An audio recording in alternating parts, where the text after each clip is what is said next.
vanish into dark. Future now and past, vanish into dark. Waiting all mixed up. Drowning pain, I lost my mind. There's no good about in there.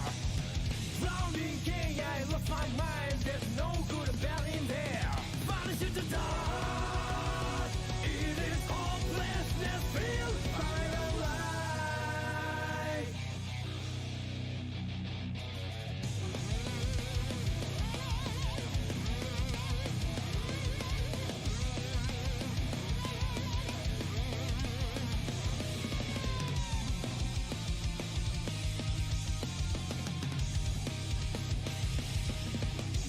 A piece of desire,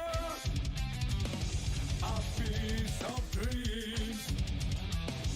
It's here heard out on the edge of the world.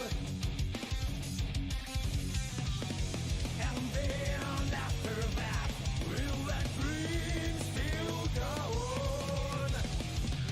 I hope that it's not the end of sorrow and joy. Vanish into dark. Future now and past, vanish into dark. Waiting on me to step up. Drowning pain, I lose my mind. There's no good about in there. Drowning gain, I lose my mind. There's no good about in there. Vanish into dark. It is hopelessness filled by the light.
All right, welcome everybody to the second Olympus. Last week was really sick, and we've got a cool lineup here for the second episode. And to bring that is Rexu. How's it going? Hello. Thank you for the introduction. It is always a pleasure to be here, and always a pleasure to be commentating with you. And always a pleasure to see the EMEA's tournaments and this Olympus. I think, like, pun intended, we have reached the peak of events. I feel, because this is so hype. I mean, it's an 8-man bracket, and then the winner gets to challenge the ascended champion. Otherwise, Envy will slash my throat. Tiger Paw, who actually is the king of the hill in both this event and tomorrow's Wanted. And Zando is on both cards. So imagine if Zando usurps the king 2 days in a row. It could happen, especially with the new patch that's come. I think there've been some changes made to Happy Chaos, potentially worse, although unless ? Seeing from the tech that we've been seeing on Twitter, maybe not worse. So we'll see if that changes up anything. Although I think Ram's gotten some a nerf there with the sword throw being able to be challenged, but some easier conversions. So whoever is better or worse still has to be seen. But in the bracket we do have Zando, Patata, Winhead, Verix, Skill, Smoib, Patachu, and Axon today. And it's a really great lineup. Obviously, I'm excited to see Verix here, my African brother, and also my Kai brother in Patata Salvaje. But we got, the best Gold Lewis in the EMEA, at least in my heart, Smoib. Exciting evening. Very exciting evening. I mean, all of these 8 players are an amazing contender to actually get to the final to challenge Tiger Pop at the end of the event. So obviously, an incredibly stacked bracket. And if you were to ask me who will be even in winners finals, I'd be stuck, because looking at the talent that we have on display, you mentioned the players, like there's so much talent. As we said, oh my god, I don't even know where to start, because just look at the bracket, it just speaks for itself, to be fair. Absolutely. And we actually are affiliated now, so we do have the subs. Envy there with the 5 gifted, and Rexy, you actually managed to get one of those. And let's Nalcal, go! I can see there.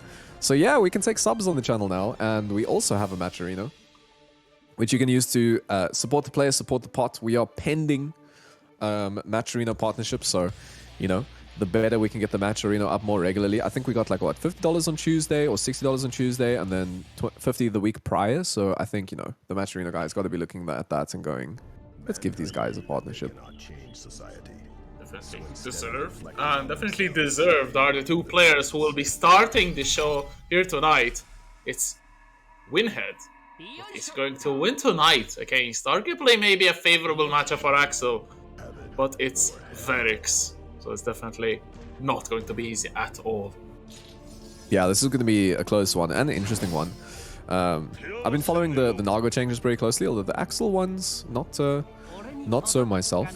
Not absolutely sure what has been changed, whether the character's gotten better or worse, but we'll see getting into match number 1.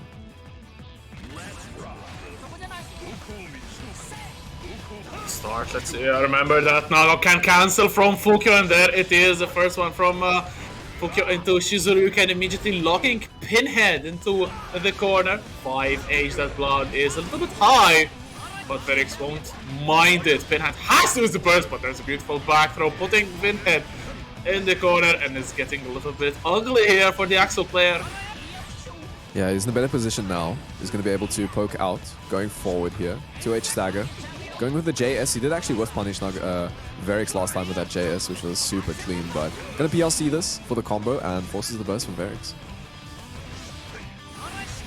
H poking here from Pinhead, trying to keep the big Nago in check. Good command throw there, the first one of the set.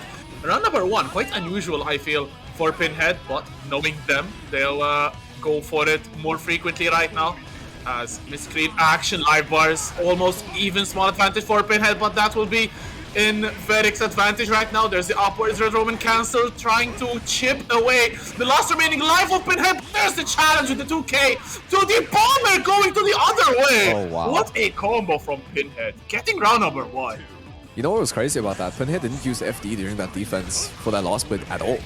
And I think was just waiting to get enough meter to RC and managed to get the RC there to close the round. So great, you know, resource management from Pinhead in the first round.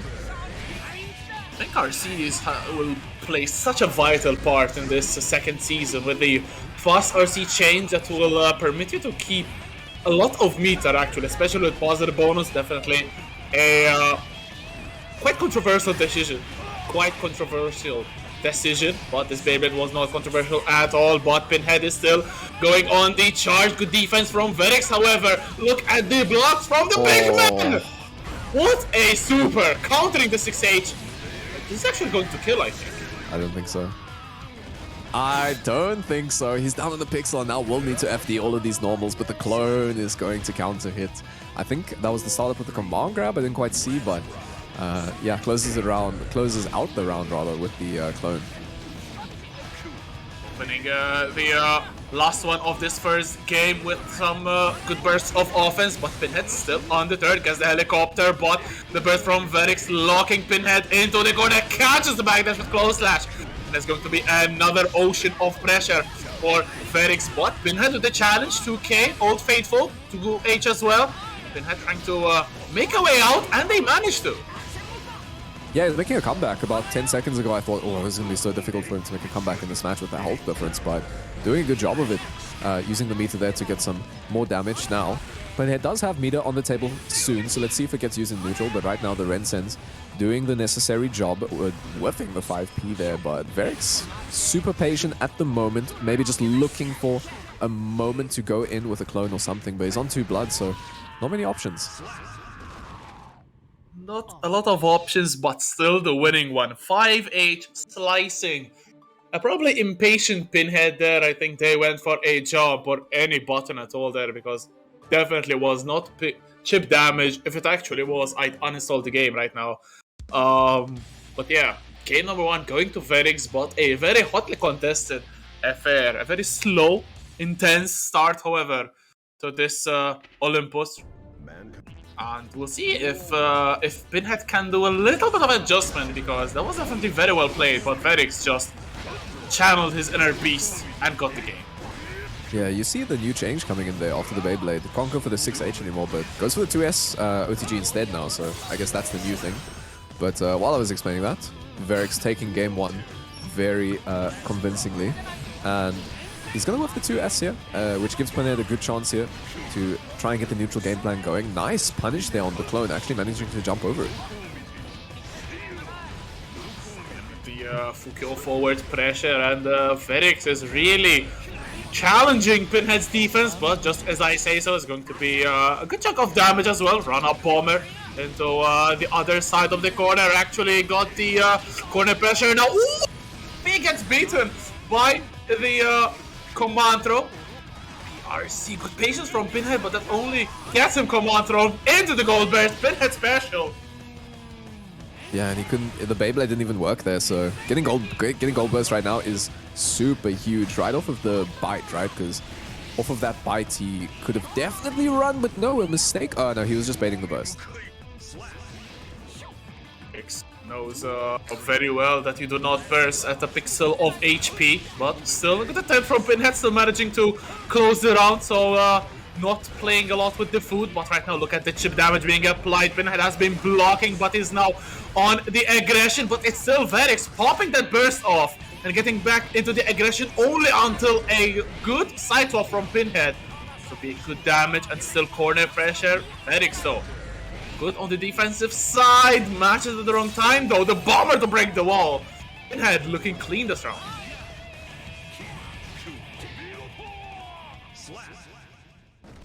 And a very good 2K to challenge the Fukio forward. Pinhead, as always, a player who plays with a lot of confidence, manages to challenge successfully the Fukio forward and get the kill the round. And game number 2 as well, so it's level at 1 game apiece. In And a very tense is tied up there. I actually didn't realize I was muted. I was like, Rix, you're so rude. You're talking over me. But that is going to be 1-1. Yeah, I didn't realize I was muted. And then you started talking. I was like, what the hell, man? But anyway, we're back in there. The mic is unmuted, but Rensen going to come out. And again, we're punishing the clone there, just picking the right moment to jump. Varric does have access here to some blood specials. So let's see. Will we see a Beyblade? Will we see another clone? But maybe afraid to use these clones.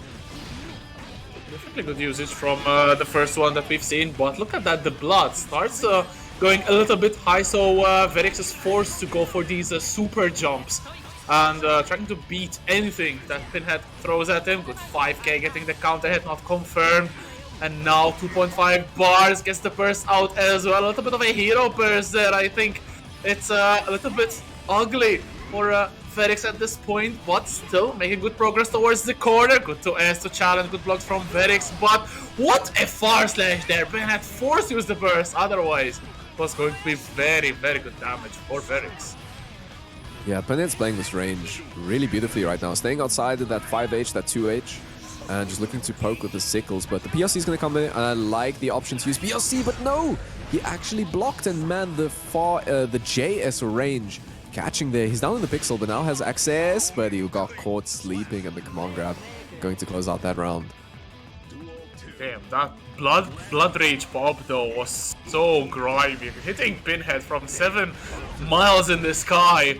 And right now the beautiful combos coming in Verix with this sauce and keeping in the corner as well. Look at the damage applied. Pinhead is still forced to block. That risk is going very high.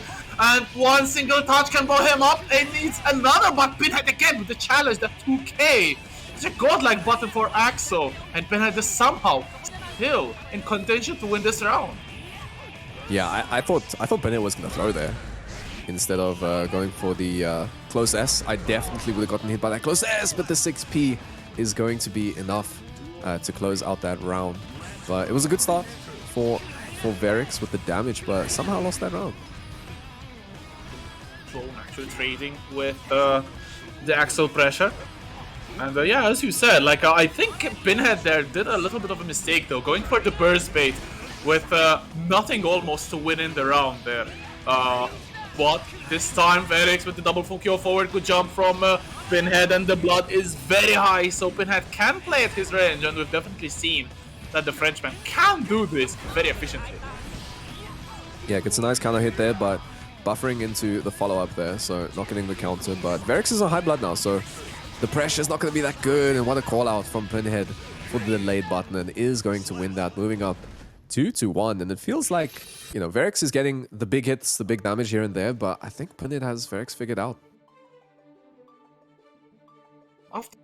After a very close game one, I'd say Pinhead has completed the download. As you said, Pinhead has figured the matchup out, so it's now up to Verix to change something. Maybe be a little bit more reserved with blood management, use it only for Fukyo, or maybe try to go ham in the opening bouts of the round and get as much damage as possible to put Pinhead with the back towards the wall, literally, and try to close out the round then. And seems like Verix has listened to me. Yep. Spending the blood into pressure, getting the big counter hit there. And this, he may live from this, I think probably with about 5%. Yeah, there it is. And yeah, using the blood now, the big thing is he is stuck on nearly 3 blood, almost popped off of that Fukyo. The blood not coming down fast enough, but it is now. But Pinhead again going on the offense. Oh, jumped the 6p there, which actually worked to Pinhead's favor there. Stealing the corner, going back to neutral, going back to full screen where Pinhead wants to be, but lovely usage of the PRC to get in there. To make sure that they will remain safe. Good 6p once again in the corner. The instant block from Pinhead, pushing a little bit Verix, but not enough, so the burst has to come in, but it's still Verix in his face, and Pinhead has to defend. Good matches here, good buttons actually from Verix into the super, and I think, or not I think, I am sure this will close out game number 4 and send us to game 5 straight away, the first set of the night. It's looking like a fantastic evening for Guilty Gear Strive. Yeah, that was great adaptation, immediate adaptation from Verix to just send it, right? Because he was kind of playing the slow game, sitting on the opposite side of the screen, trying to use the big normals, and it just really wasn't working for him. And he's just getting in, spending those normals, going for the mix-ups, and or rather spending the blood, rather, and just killing Pinhead, and it seems to be working. So I think this final match, game number 5, it's going to be an interesting one.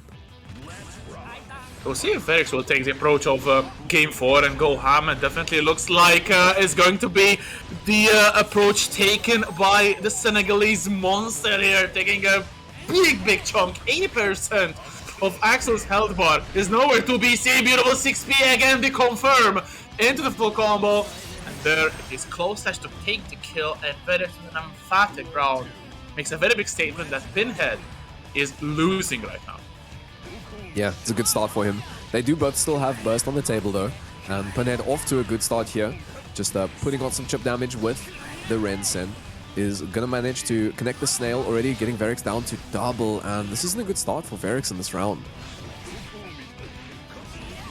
So make some amends there with the clone, but just like that, it's over 2 bars of blood, and Pinhead knows it very well. Beautiful throw bait there, good patience there from Verix to not use the burst, because it's going to be a very critical round if round number 3 will actually happen. But there's the Bloodsucking Universal PRC, cancels the super, but there's a burst coming in from Verix and going ham with the specials. But the jump 8 from Pinhead gives him actually a massive advantage going into final game, final round in the first set of Olympus.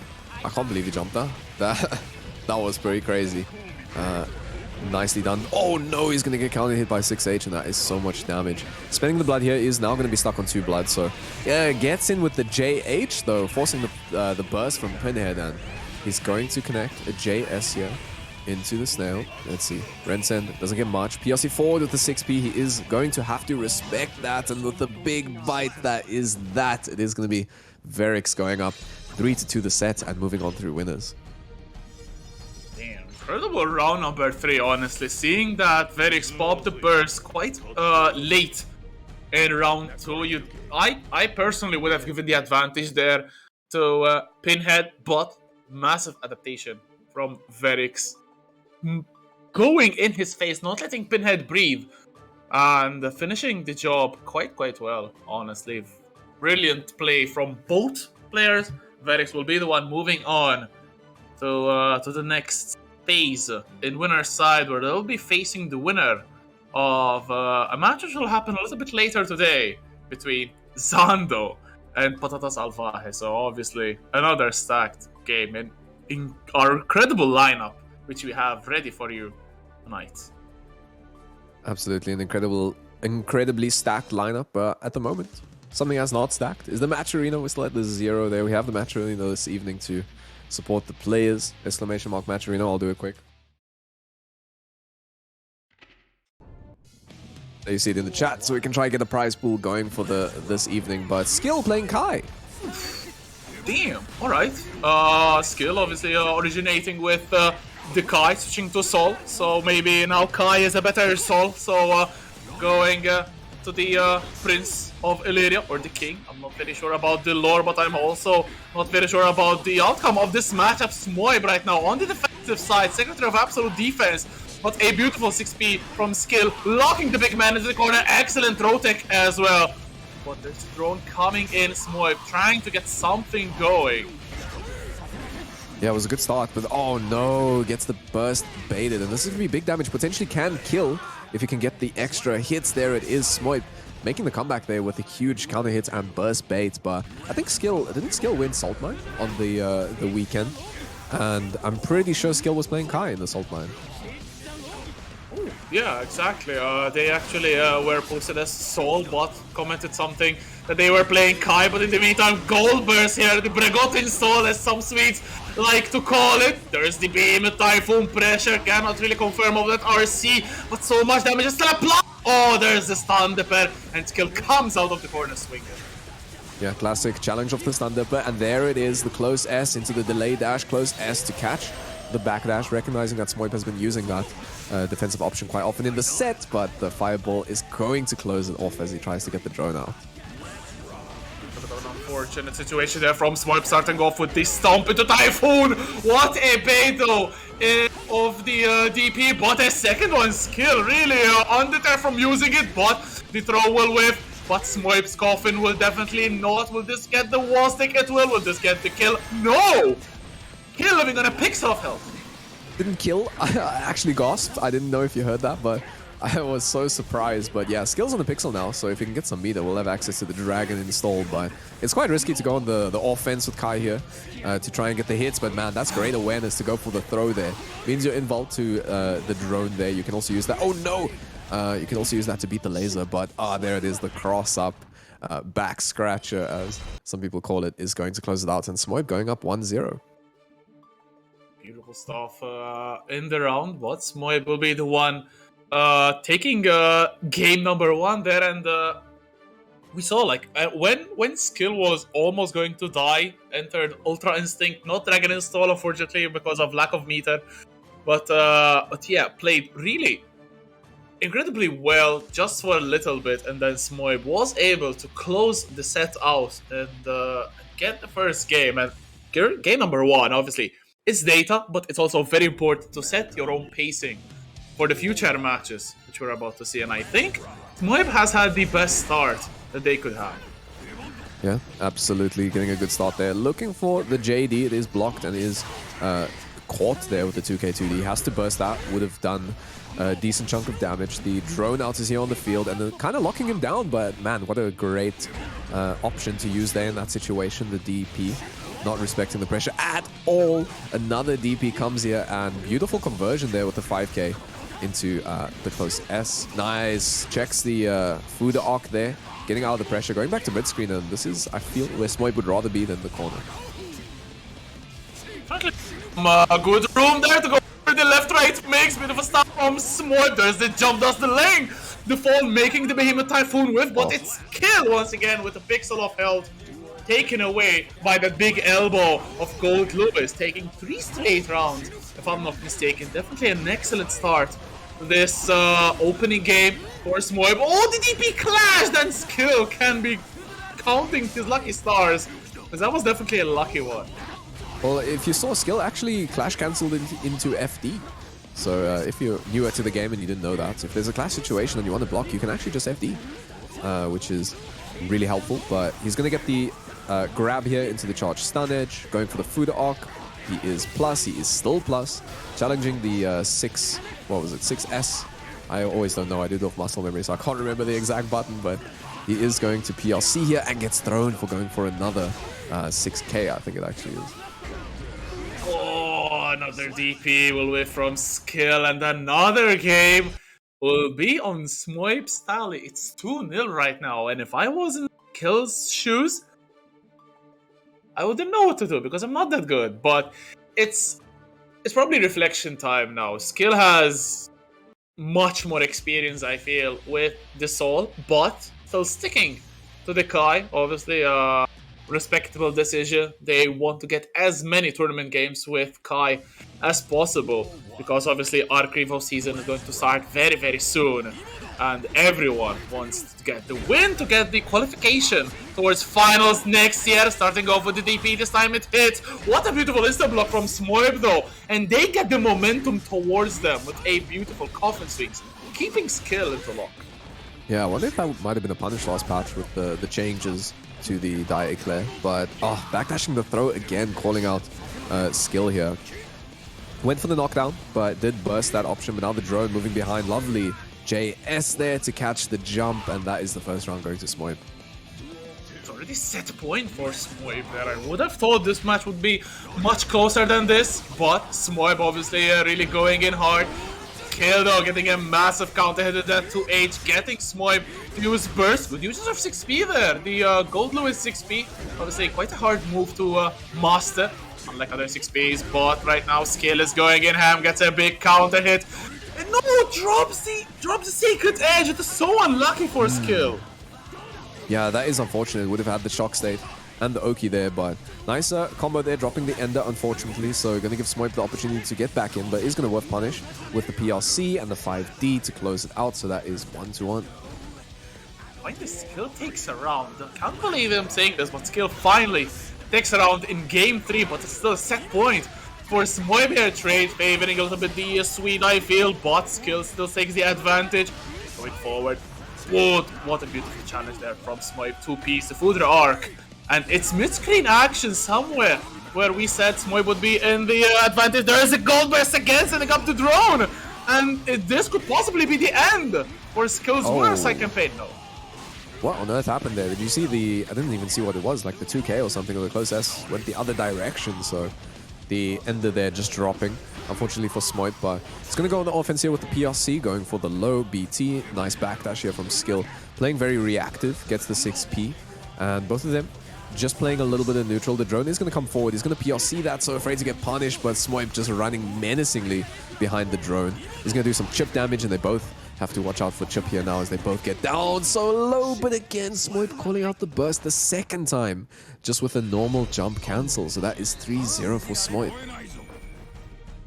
What a burst bait there from Smoib. Something about jump cancel burst baits just is so glorious to watch, I feel. And for me, at least, it never gets old. Beautiful awareness as well to go for the burst bait. Maybe a little bit impatient there from Skill. Generally, you'd see 3, 4, 5 attempts at burst baits, but it is what it is. Smoib with an excellent 3-0, taking the first game of their Olympus run, and going into round number 2, Kill will be sent to loser side immediately. Something I never thought I'd say in Strive. Definitely, definitely rare to see, but another first that we have is a Matcherino contribution by Snoop with the $10 there. Thank you so much for that contribution. We're getting the prize pool going here, and I think we have a... Is the split? Envy, you're muted. You can just tell me. Is the split there between the bracket and the Ascended winner? I can't recall.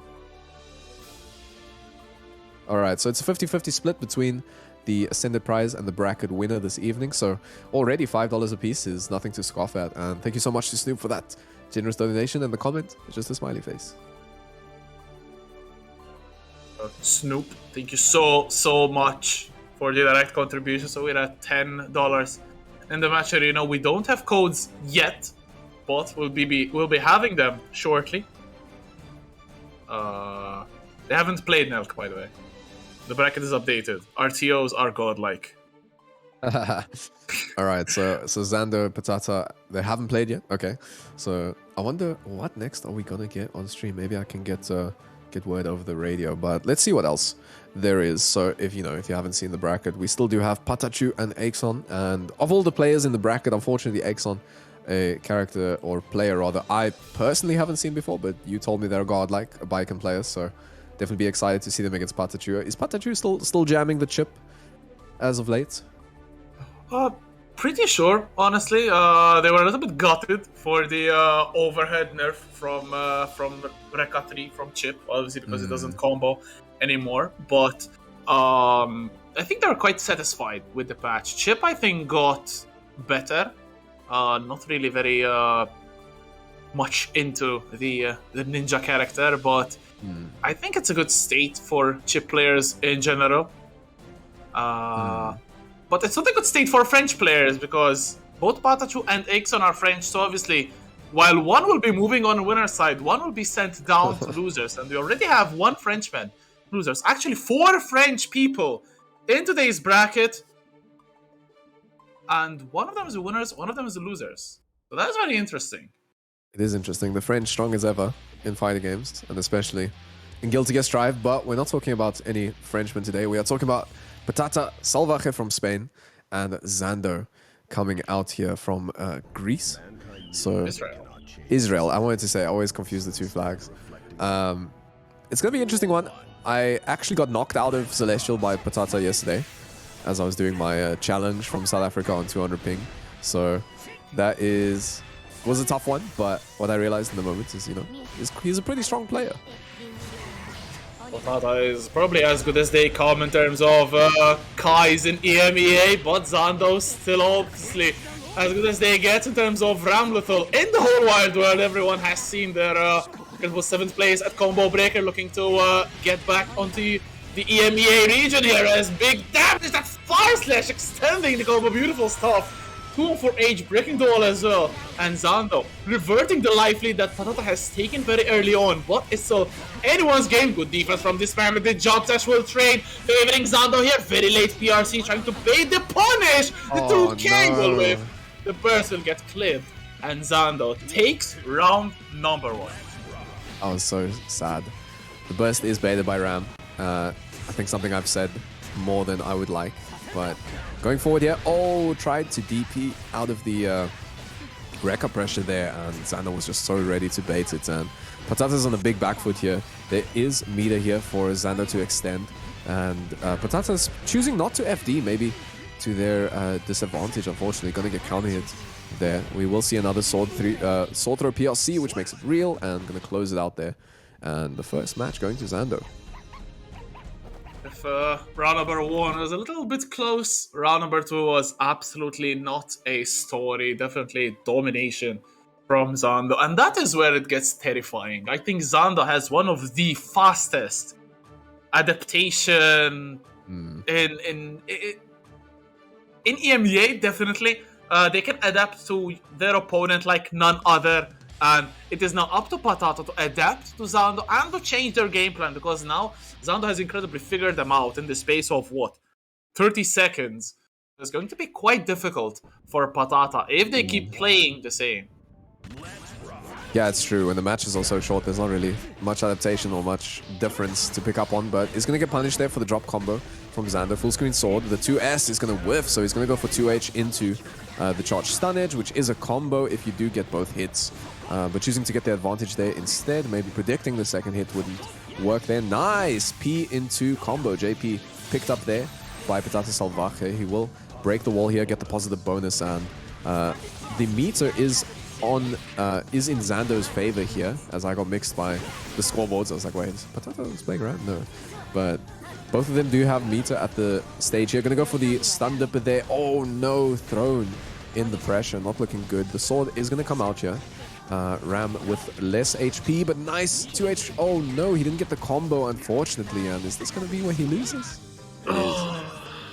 Very unfortunate there from Patata. Cannot really confirm the combo from that 2H, and that is all Zando needs to be able to close it out for themselves. Now the pressure from Ram as we get closer to the corner. Patata knows it very well. That's why they press very ballsily, but still getting the winner. Ooh, what a instant block on the Data Clot! And Zando gets the punish, and that will be major damage here. Drops the combo! And Patata will still live at 50% HP. Yeah, interesting. You can see Zando going for 2S after the long-range sword throws, predicting stun dipper, right, to try and get out. And Patata being very patient, but maybe too patient, getting stuck in the corner, but finally does jab their way out of there with the 2K2D. And going for the neutral jump there, trying to bait an anti-air potentially. Oh, dragon install. Will it be a meme install? Let's see what happens. Gonna burst it, but now he has access to faster movement, but it's not gonna matter if you're stuck on block. Let's see if they can actually get a conversion. If he can get anything on block, it will be huge with the chip damage you can see coming in already. And the meter's running out with a lovely far S to anti-air the food arc. So it ended up being a meme install, unfortunately, or rather dragon uninstall for Patata Salvaje. Maybe sometime I'll get to commentate a dragon install win. I don't know if it'll ever happen, but that is 2-0 for Xander. It's a meme, but it's the truth, actually. Dragon install into death. Probably the DI stands for death immediately. Death install? Death install. I mean, why not? And yeah, Patata now on the last legs in winner's bracket. And it just feels like there's no ideas on what to do for if you're Patata right now. Zando is just playing immaculately. Absolutely. It's looking tough for Patata, but let's see what they can do here in game number 3. But oh no, it already starts. Back to the wall is going to catch a button there with the throw. Those tick throws are always so nasty from Ramethal, but the sword is gonna lock Patata here into the corner. The 6B comes in with the Rekka into super, which does so much damage. Is gonna have the Okizeme here. Nice IB FD on the wake up, but it didn't matter because there was so many hits and she actually didn't get pushed back that much. I think because she was in the air, but that is the first round going quite convincingly to Xando. 6 stuff from the Ram player, and that only leaves one single round to be won from the Israeli player, but Patata trying to turn it up. There is the throw in the corner, finally gets the stun edge. Oki there, but the fast slash runs into the active frames. Very unfortunate, but there's the stun dipper regaining control of the neutral. There's the jump from Xando, not clipped. But still, Patata backing away after looking Xando in the corner. This is not what you have to do. You have to keep on the pressure, like this. Yeah, that was a really clean counter there on the 2D. Always such a good damage starter for Kai, and the up fireball, or rather air fireball, is going to close that out. So tying it up, maybe Patata can make a comeback here in the set, but it's looking longs for sure, as we'd say unwanted. But JD there to try and catch an anti-air. Nice 6P out of the pressure. Ooh, this could lead to big damage, but unfortunately he doesn't get the ender there off of that 6H, even though he had got the wall bounce. But getting out with the flip. Nice, this will convert it into stun dipper. He'll get some pressure off the 5k. But FD, man, putting in work for Xando. And I feel that Patata's not doing enough to close the gaps, and Xando is comfortable enough in jumping away from a lot of these block strings that Patata is throwing at them, and that is really benefiting Xando a lot. Big jump slash counted in the meantime, gets the burst out of Patata as well. The last exchange could take it, and Patata looking to get the combo, the piece to get the close slash, to get the wall stick, excuse me, close slash, to get the round. And finally, Patata turns on the aggression and gets a game. Could this be the incredible reverse sweep that Patata has in store for us? Xando has been reverse sweep once on this very channel a couple of weeks ago. Is Patata about to emulate what Zed did on that night? Be really cool to see there. He was fortunate to get the through the arc there, catching the air backdash from Xando. So maybe a comeback could be on the cards. I think playing a lot better in the last set there, not getting, sent to the corner over and over and over. So let's see if it changes here as we head into game number 4. Going forward with the 2K2D, not working nice. Not whiff punish, actually catching and pressing after the whiff 6P, press after you whiff, especially if you're a Guilty Gear player. But pressure is going to end, and lovely 2K2D going to come out from Ramethal, and I think maybe the movement speed catching in by surprise. Also this throw catching Xando by surprise. The jump HBRC mix. Oh, beautiful stuff. Getting the burst out of Xando. And Patata catches another backdash, and Xando maybe was a little bit too comfortable backdashing and jumping away. Patata finally tightening up the pressure and gets yet another round. Patata one more round to equalize the whole set. Yeah, that was really nice there to catch the backdash with a close S and a beautiful conversion off of it. I think one of the things that separates Patata from other Kais is just his conversions with his character, but already Xando getting the big conversions, going to go into the super. They're going to leave Patata on only about maybe 15% HP going in with the multiple hits there. And this is some of the new positive bonus tech where you just PRC into the flip, or rather fast RC, fast RC, fast RC until the opponent's dead. So I think if he had more HP, you would have seen that, the two-touch tech that's been developed, but doesn't matter, gets the win anyway. It's a set point once again for Xando. Patata sitting on burst, so could be a key weapon or even the start of the end for Patata's campaign. But good knockdown there into stun edge. There's a stun dipper, RC pushing towards the corner. The back there's just time safe from Xando, but there's the clash. Interesting stuff. And Patata still going into pressure in the corner. Yeah, I'm surprised Xando didn't press off that clash, maybe taken by surprise. Wasn't buffering in another button after it, so maybe to Patata's favor as he 6H'd after that, which would have been super slow if Xando decided to press. But the food arc is going to whiff, but nice, getting the punish there with the JS into the 2K2D charge stun edge. Shock state is applied, we'll probably go for another one. Will we see a throw bait? Oh, Fuzzy, there it is. Blocks the Fuzzy though, although you have to think Fuzzy gets kind of predictable when it only gets done with BLC. Yeah, 5 overheads, but no mix in it, so Xando comfortably stand blocking, and now Kyle Kiske on the last pixels of health, and they will be chipped away by the sword going through the glass, and Zando takes a 3-1 victory. Moving on in winner's bracket to face another formidable opponent and character combination in Verix. Patata will go down to loser's side to face another P warrior with the name of Pinhead. So that's going to be another amazing matchup between Kai and Axel. Absolutely. The only match left for winners is Patachu versus Axion or Axon. Sorry, mixed up where your eyes were. Axon. And so that's going to be, Chip versus Baiken, you said, right? I think Baiken potentially could be very strong this patch. The buffs they gave her were pretty huge, I think, personally. So it would be cool to see that character come a little bit higher.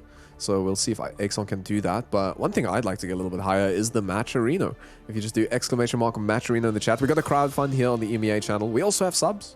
We got affiliate, so you can sub to the channel. We are busy getting some emotes up there. And so, did we just get a raid? Oh, Volcanage with the raid. Thank you so much and welcome everybody from Volcanage stream. I hope you had a good one and I hope you enjoyed the sets that we got coming up. Where this one will take us as the final game from round 1. It's a French team kill. It's Patachu against Axon. And I have not seen enough of these two characters in particular in Season 2. We've heard so much about how Baiken has been buffed and buffed.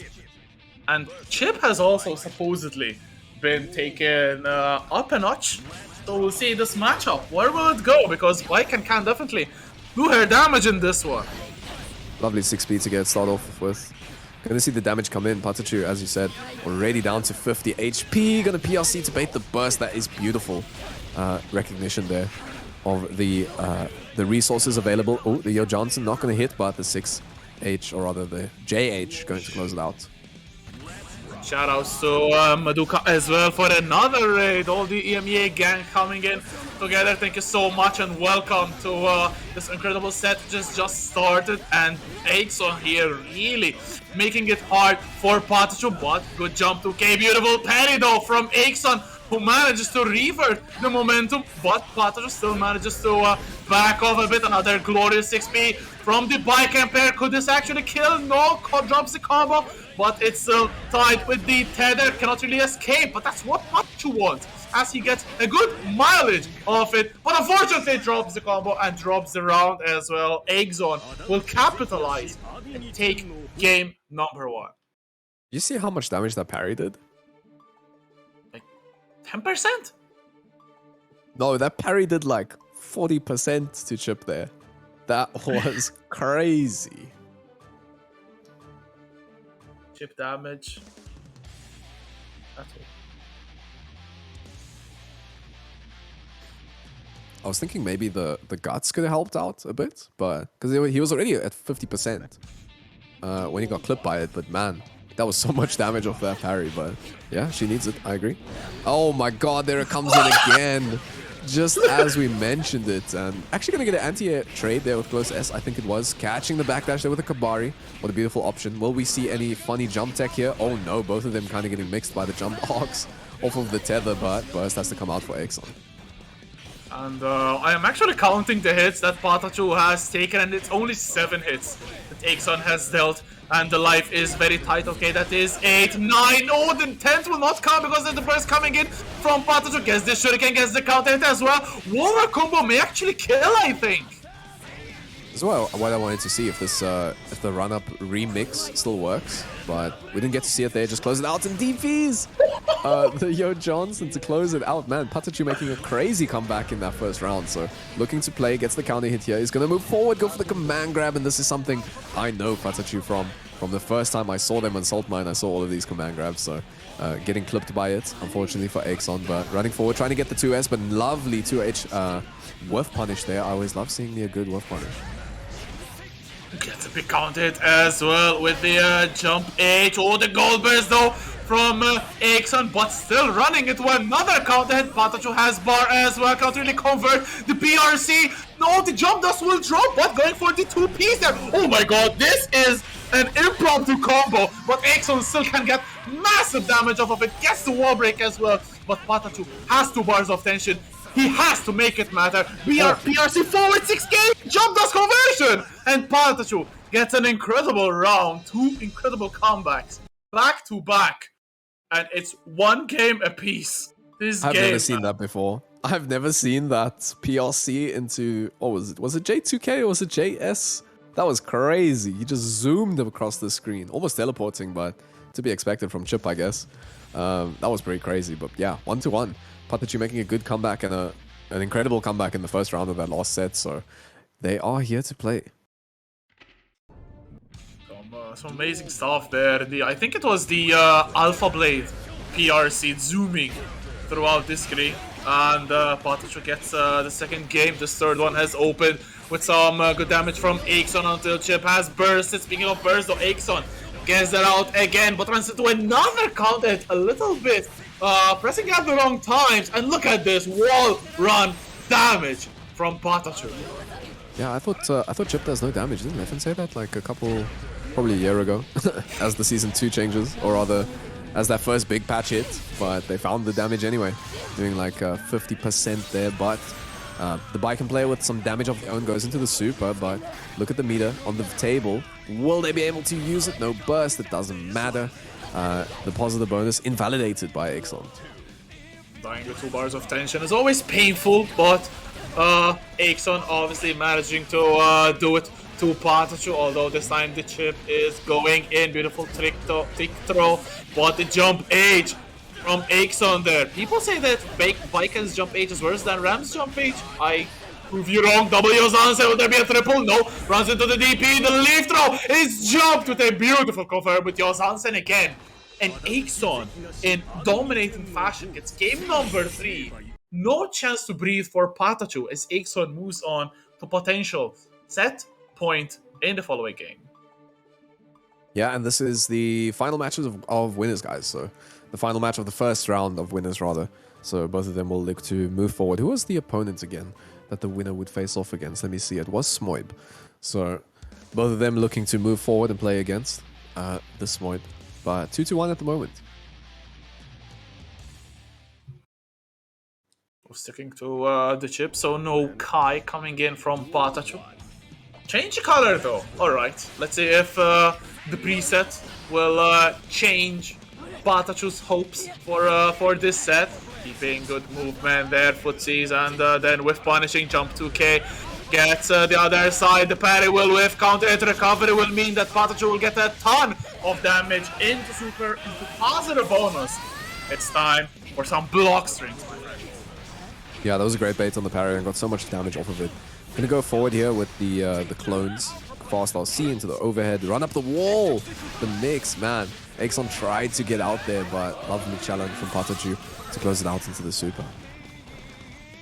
Got like 5p anti-air there from Patachu. I think it's somewhat of a recent revelation to chip 5p as an anti-air. I think it's been popularized by Zin and adopted by Patachu as well into the core game plan. Beautiful stuff, as now Patachu has Axon locked under the core, and the gold burst attempt will whiff.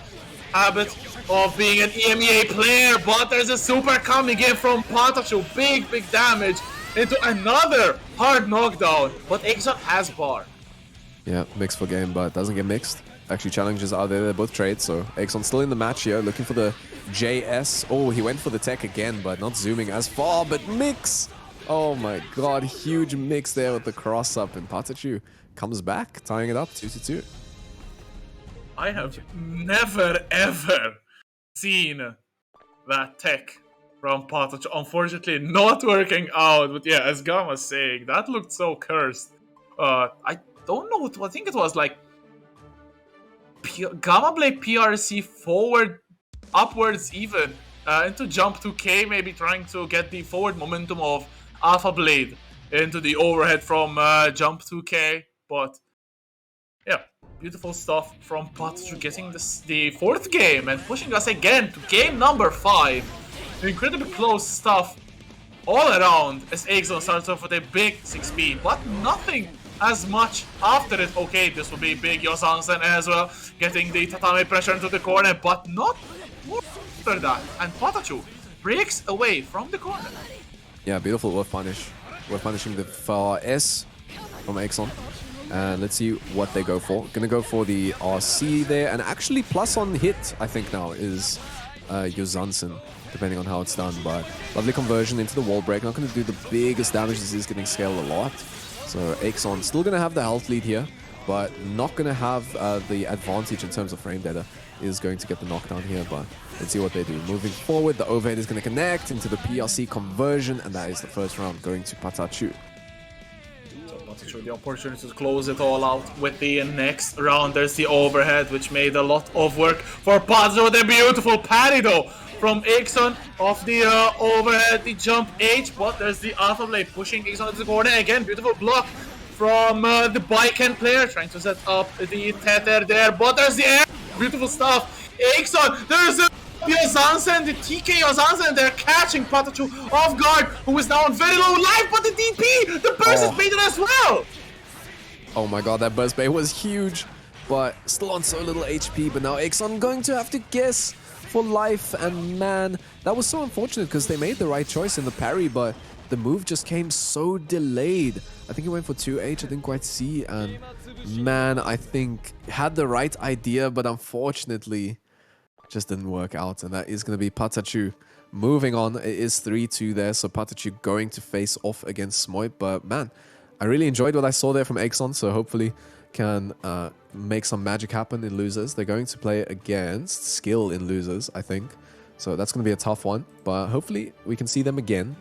But what I would also like to see is some more cash in the Matcherino, guys. We got Matcherino here on the EMEA for once, which is really cool to see. Like I said, we're pending partnership. We're trying to get partnership so we can get some codes. No codes yet, but still the option there to contribute to the prize pool. If you just go to !Matcherino in the chat, we're at $10 right now.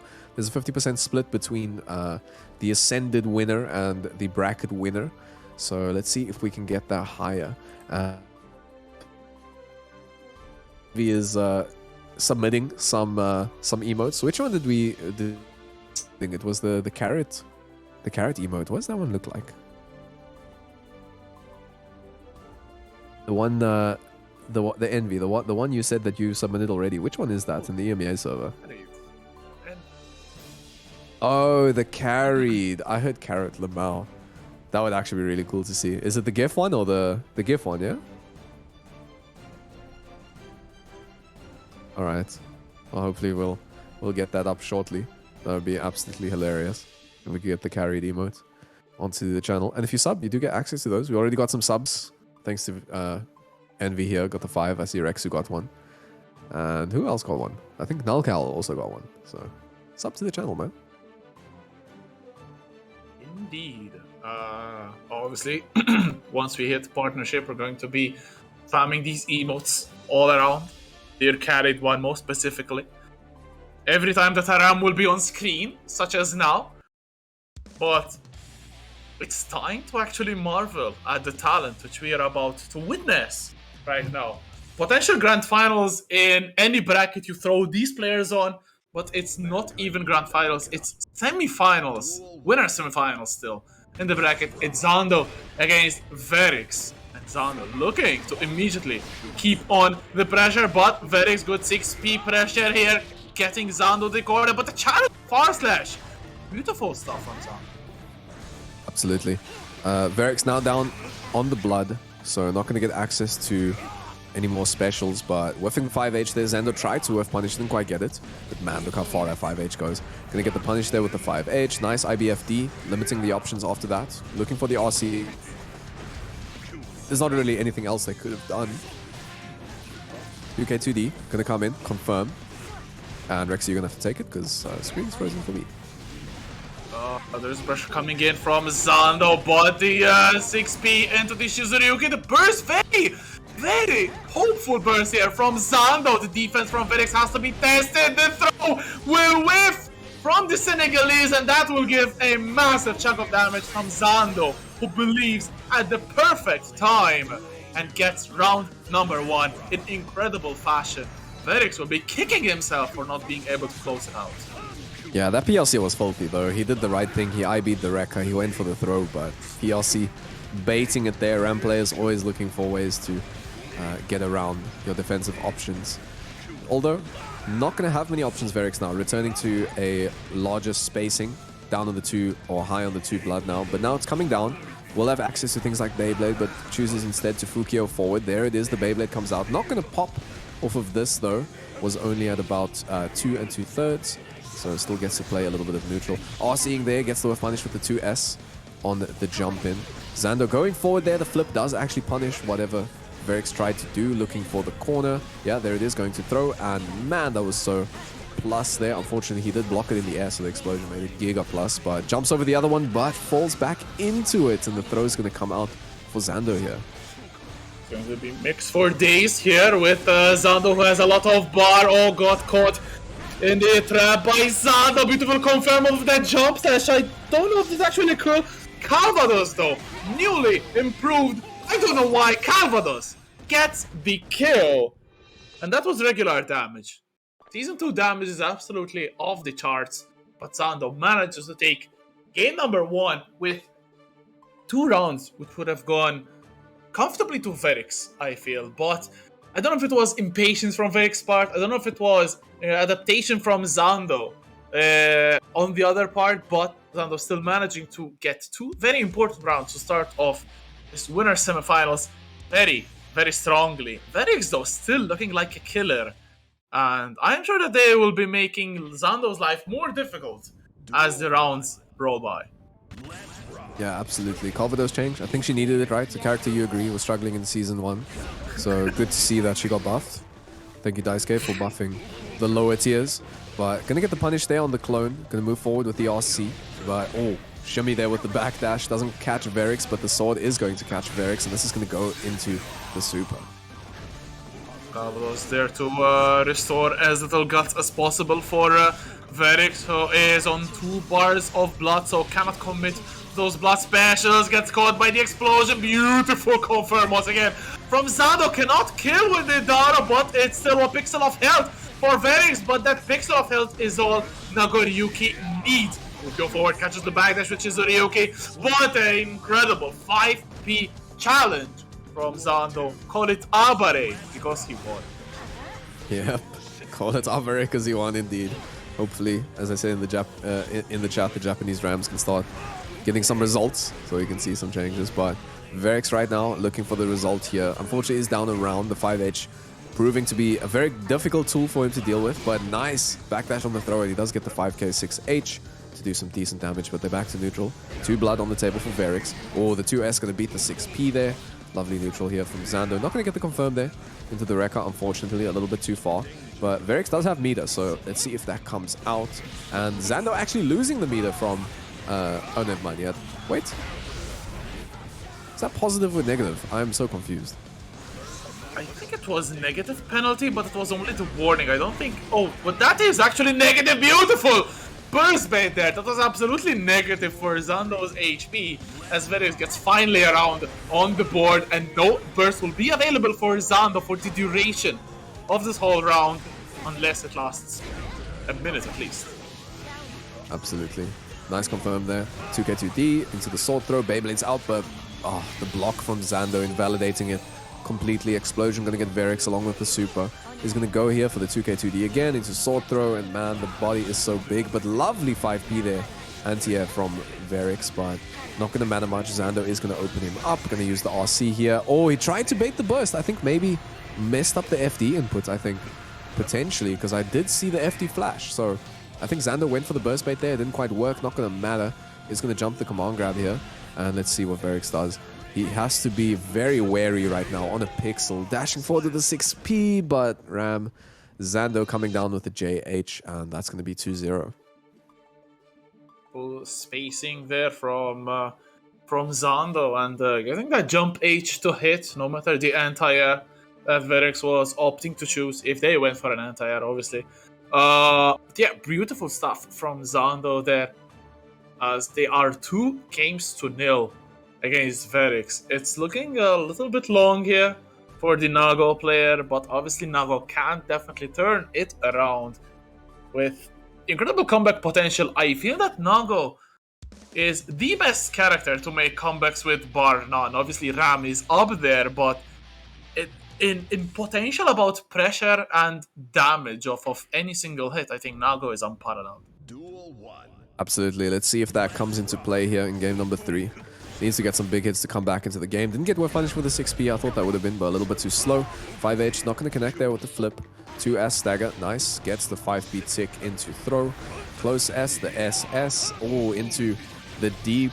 sorry, the Beyblade there catching. And we're going to go into super here. Now Ram, doesn't have the most defense, but I think going to die. The hell was that damage? Sayonara Ram. Oh, 5k round start for Verix here. Going forward, getting the 6P, catching Zando in the air. There's the jump in as well. There's another Beyblade, and the blood is running really high. Verix lost all control here. The chains have been lifted up of this Nakoriyuki. There's the burst back from Zando, not baited. So Zando can live maybe a couple of instants more, but it's still not a lot of blood on Verix's side. They can definitely pressure with the Fukyo forward. 204k will swap sides, and Zando will put the corner back to Verix, but the burst saving the Nago player. Oh, that is unfortunate. The 2S catching Verix there, trying to get out of the corner, and that's big damage already for Zando, looking for the comeback. That was a nasty mix into the throw, and again the air backdash right before landing. Getting, the BRC, and the jump is caught by the 5k. Sword will go through here, and you have to think it's done for Verix. Unfortunately, losing that round, so it is going to be tied 1-1. Zando on set point. It is, catches another backdash, and that will be another glorious confirm for Zando. 6H, 204H, breaking the wall, 50% meterless. Already gone from Verix's life. Oh, Fukyo forward, Chizuriyuki, that blood is going to be rising a lot. The burst, baited or not, still not hitting Ram. Zando will get an amazing round, a perfect round even, to finish the job. 3-0 for Zando against Verix to move on to winners finals. That was such a shame, man. As you said, don't think it was a burst bait. I think the combo just, routed into a burst safe manner. So that was unfortunate for Verix there, going down 3-0. We thought maybe it would have been the comeback for Verix, as he did against who was it? As against Pinhead. But yeah, Xander going to move on with a clean 3-0. Smoip going to have to play against Patachu. Verix going to play the winner between Skill and Axon. Patata and Pinhead also sitting there down in losers. So well played by Xando, moving on, although, to be expected. You do usually expect Xando to make it up higher there. And so it's always great to see. But what also would be great to see, if you give me 1 second.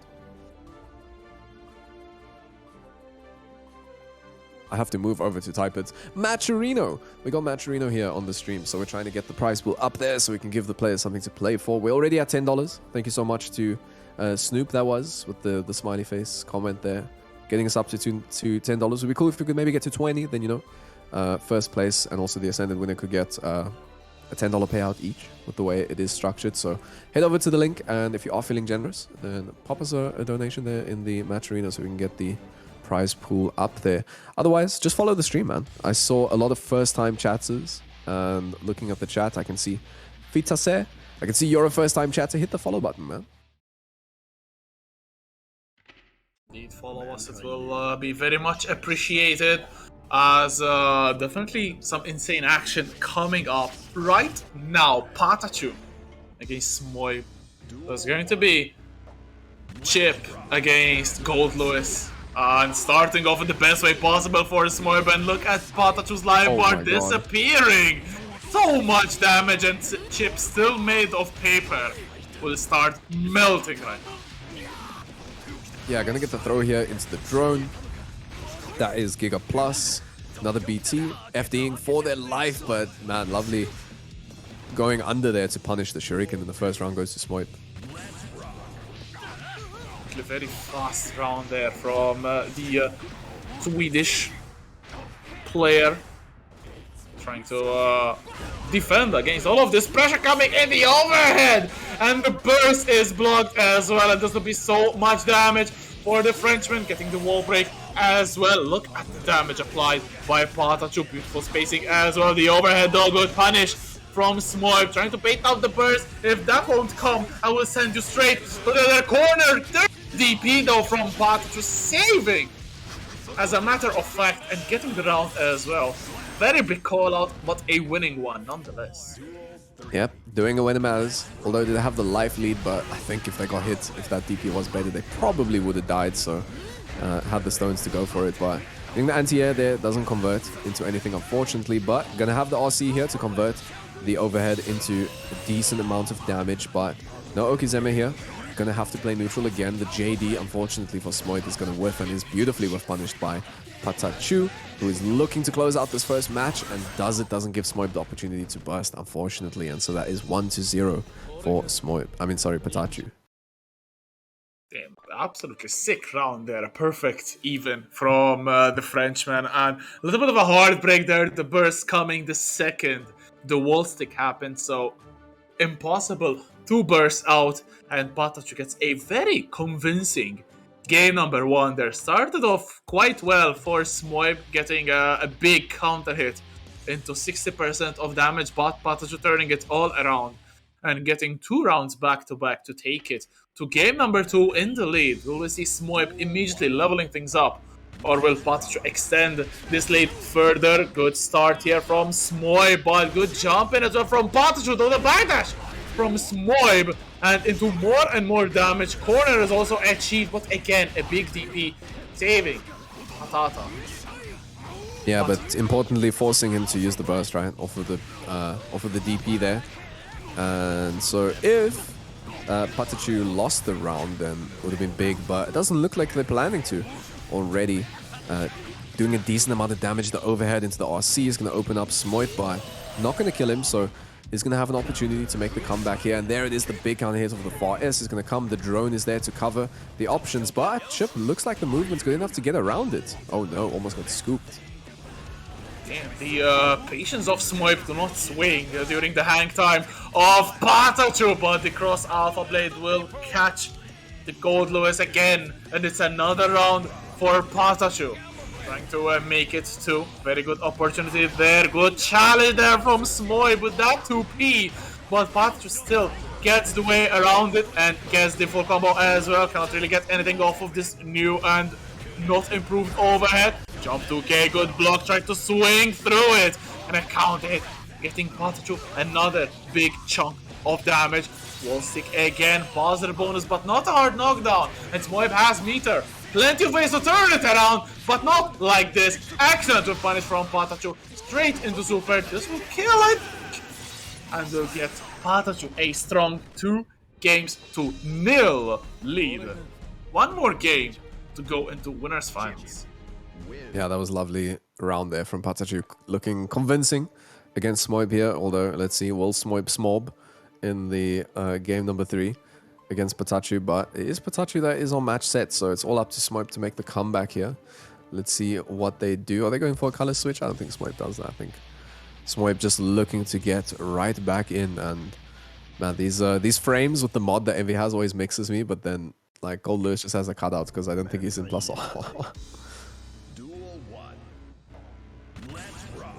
See if this will be the final match actually in this set. Obviously Smoib can pluck a comeback out of nothing, but not the ideal way to start. Counter hit into burst into another big counter hit, and the super will get a hard knockdown for Patachu. Plenty of bar on top of it as well, and Chip with bar is a formidable opponent. These infinite block strings are about to start, but the overhead will definitely get a big chunk of damage into kill. Did he just 2-touch? Did he just 2-touch Smoib? Oh my. Chip does no damage. Oh! Chip does no damage though, but would have taken a lot of damage off of that. Choosing to go for the burst. The first. Rekka is backdash there. They trade there on the far S. 2K2D. Gonna give him mix again. Let's see what it is. The overhead, you know it's gonna come at some point. Let's see if Smoip is ready to block. Nope. Got completely opened up by it with a counter hit, but having to use the burst, but manages to get the hit with the drone actually, which is super nice for them. But they're not going to be able to kill here with the scaling. Oh, caught the backdash with the JD, so that is going to be the first round they're going to Smoip. Let's see if Might be able to take another one to restart. Quite a hard comeback that they have to do, but the chip damage has been applied. A big counter hit this time, and Chip is already on the last legs. Another big counter hit. Could this actually kill? Burst save combo. Another coffin is swung, and the first perfect of the set goes to Smoib, as he's still in this one, cuts the lead by half. He's looking to take another game after this one to make it 2 games to 2.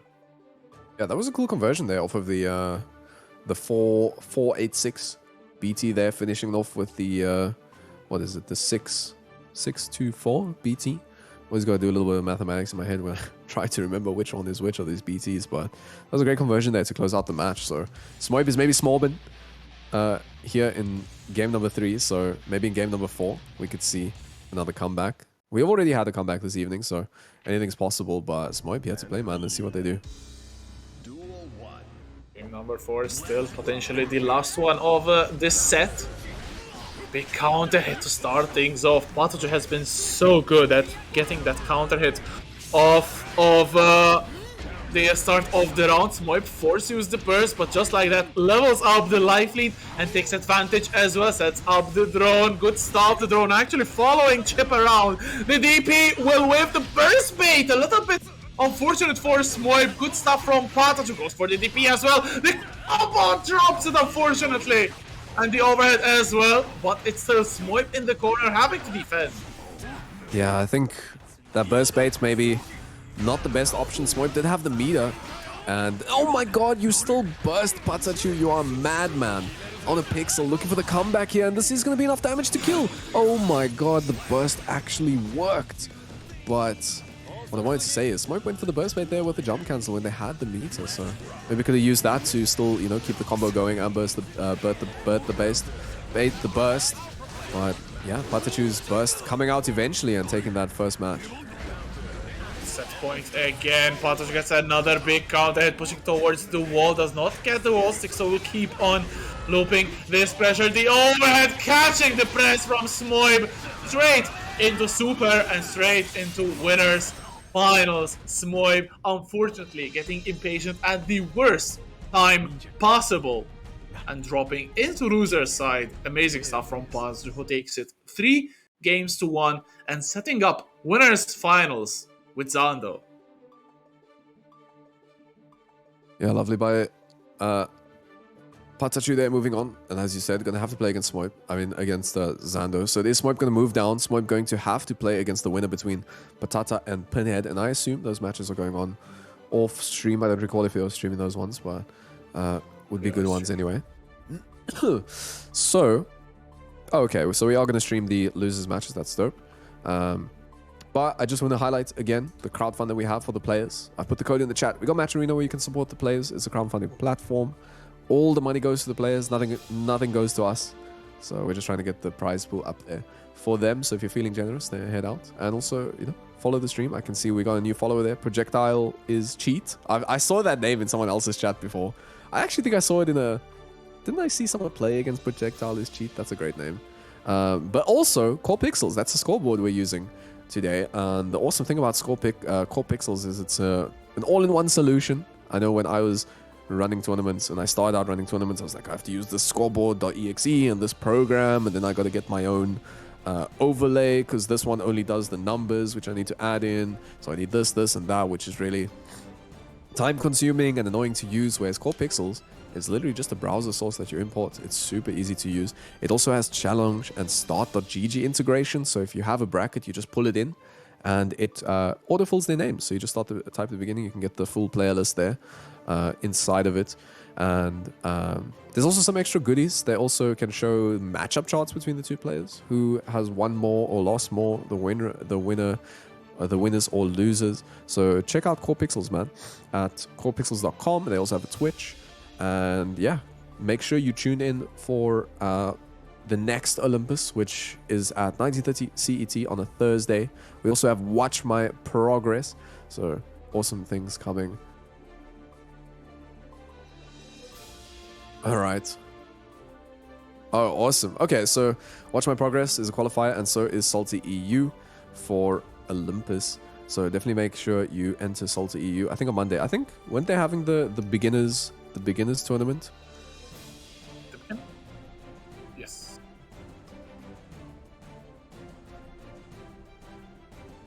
Awesome.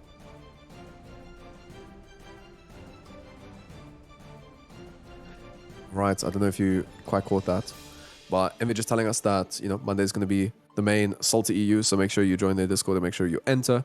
And then we also have the Tuesday weekly for the EMEA, so make sure that you enter that. Oh my god, did we just get a donation?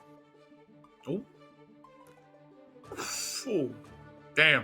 Damn, Vincent, the GOAT, already doing enough by providing this incredible scoreboard, honestly, or the overlay, because it's just godlike. But coming in through again with a big $15 donation. Shoutouts again and again and again to Vincent, the man, for getting that price pool up to $25. As right now we're heading to winners finals already. Zando and Patach are about to clash heads, and the Ram against Chip matchup, which in my opinion I feel this could be the most troublesome matchup that Ram could be facing in Season 2. But I think it's still small favor to Ram, given her ginormous damage. Yeah, absolutely. People would think it's one of her, you know, worser matchups because of the movement, how he can get around these buttons, make them more committal as they would, more than they would against other matches, but is going to work there in the face, no punish. Going to go forward with the Rekkas, catching the backdash. Patachu's always loved representing backdash as a defensive option, so going to counter that with a boatload of damage. And definitely Patach is going to sink if they cannot really convert into this round. Beautiful dash up 2k. Probably one of the best tools that Ram has in this matchup. Obviously her normals aren't that fast, so she has to contest with something fast, and her 2k is one of her fastest buttons as right now. Speaking of speed, Patach trying to employ some of that fast offense that Chip can boast, getting the wall stick as well into the wall break. Not a lot of damage applied, but positive bonus will definitely be a huge threat. Although that 5k challenge from Zado, beautiful stuff, goes in for the empty jump, locking Patachu under the corner. Pressure does it, dash up throw, not enough to kill the OTG, so it's going to be reset. Not the conversion that Zando wanted, but also not the DP that Patachu intended. Zando starting off with a very fast 2 rounds, and it's game 1 in the books for Zando. Yeah, you have to think, man, the damage definitely not working in the favor of Patachu here. Zando pretty much 2-touching the Chip player, but it is how it is when you're playing Chip, just Chip gaming. But I think catching Patachu's defensive habits a lot on the offense, so let's see if we can see a change up here from Patachu. But I think Patachu's one of those players just wants to kill you on offense. Doesn't really care, looks for the DP on defense. Not interested in blocking, just interested in Chip gaming and trying to end it. But, you know, against a player like Zando, you're not going to get away with that, all that often. So we'll see if we see some adaptation into...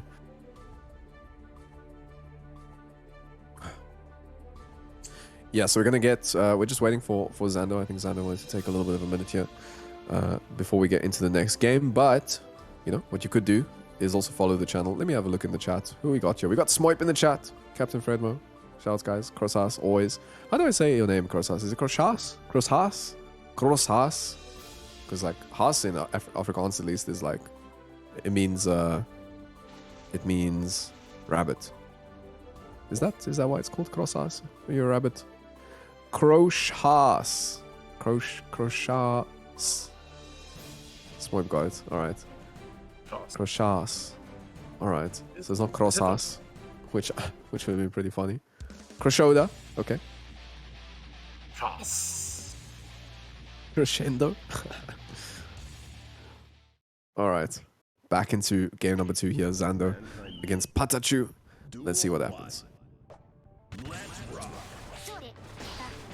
Oh, again, that 5B coming in from Patachu. It's 1 game up for Zando. The insta blocks coming in, blocking the overhead as well.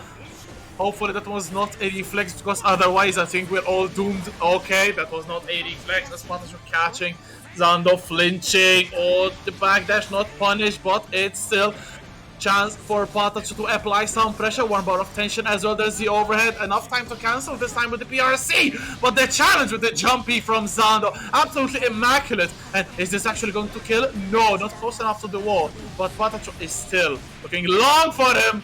And that's there. Good old 5D, man. Closing it out there for Zando. That 5D, I always get hit by it. I feel like, different characters have, the 5D timing's the same, right? But the visual, how visually difficult it is to distinguish, I feel like Ram's one you never are ready for. But dash cancel, the new tech, although she already had it. But there's the new flames coming behind. Looks pretty cool. I like it personally. This counter gonna get the wall carry. That's gonna kill. That's gonna kill. Oh my god, you're right. Bro, when I saw Calvados, I said that was gonna kill. But then, seeing the HP that Chip had, I was like, nah, it's not going to kill. But what the? I have to bite my tongue not to swear. I play Ram, and I think that damage is filthy and obscene. You know what's hilarious? As you said it's going to kill, like, my POV actually froze. So I didn't see the Calvados. And then it unfroze right as that, like, last bit just came out. And I was like, oh, damn. They definitely got murdered. So, yeah, mid-tier damage coming out from Ram. Hopefully, in Season 3, can be buffed to top tier. Let's see it. Please and thank you, Daisuke. Because I think maybe the JP Rams need some help. But, Zando making work here on the mid-tier.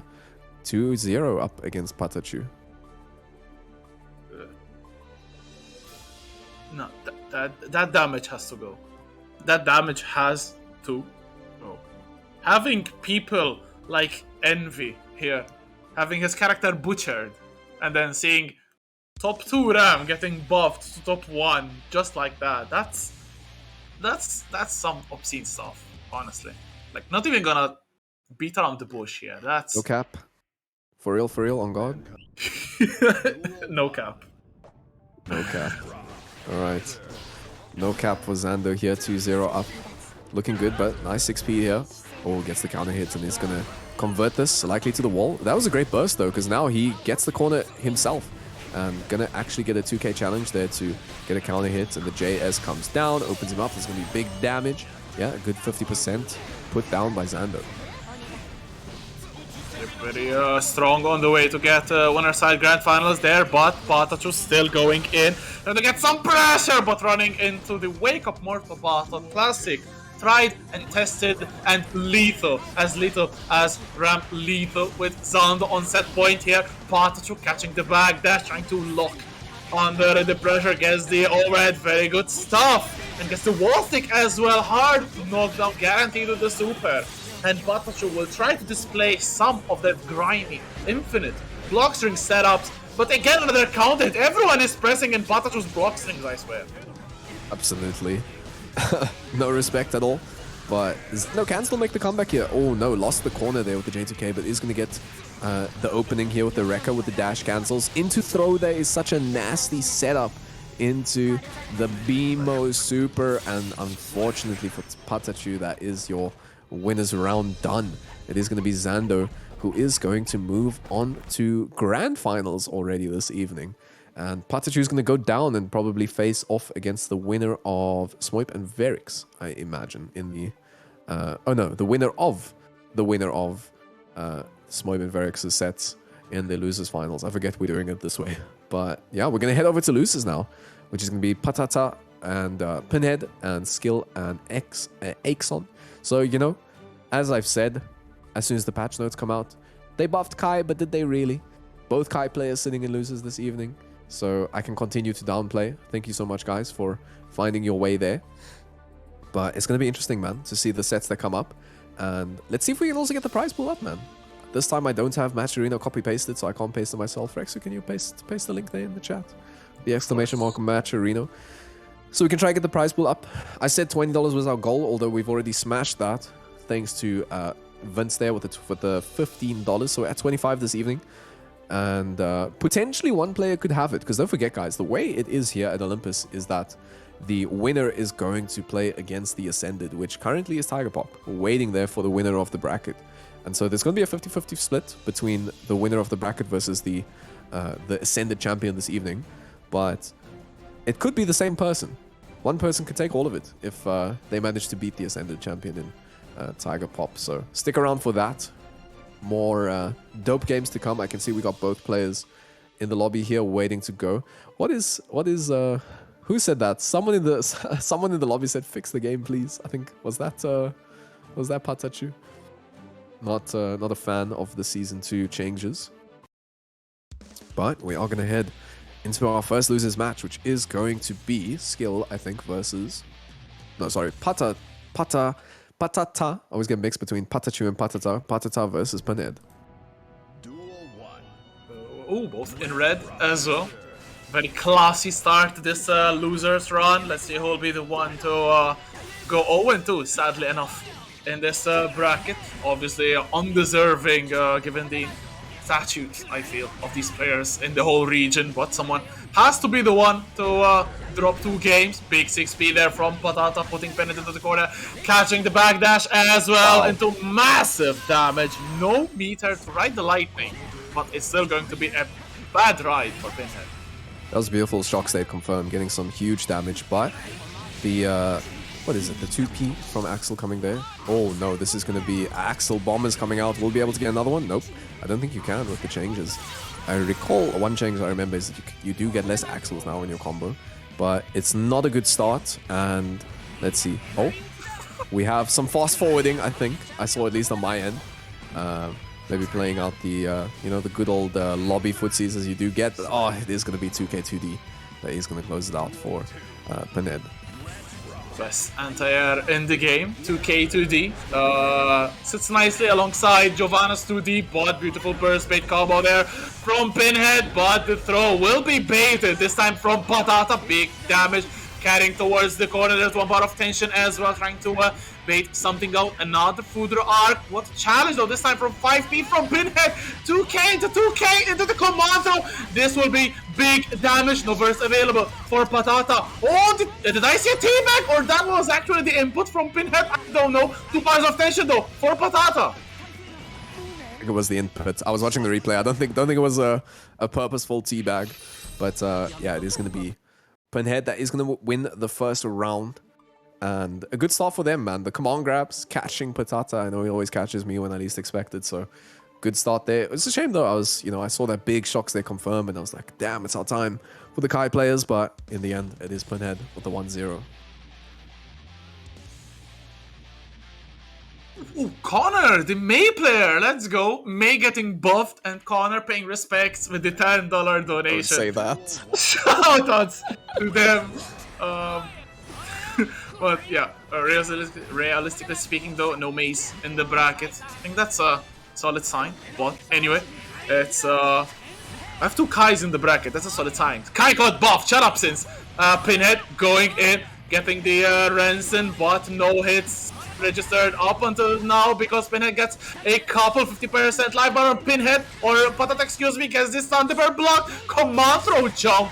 But Patata still unable to get anything in this round. Beautiful confirm again. Last pixel DP though. Oh no, unfortunately the last bit of the combo didn't work there, but delay 2S is going to get an opening and could make a comeback. There it is, delay button catching maybe throw. Oh, it kills. Wow. Kai getting the kill there. Patata. First round on the board for them. Let's see if they can if they can tie it up 1-1, but they're going to have to deal with the zoning first.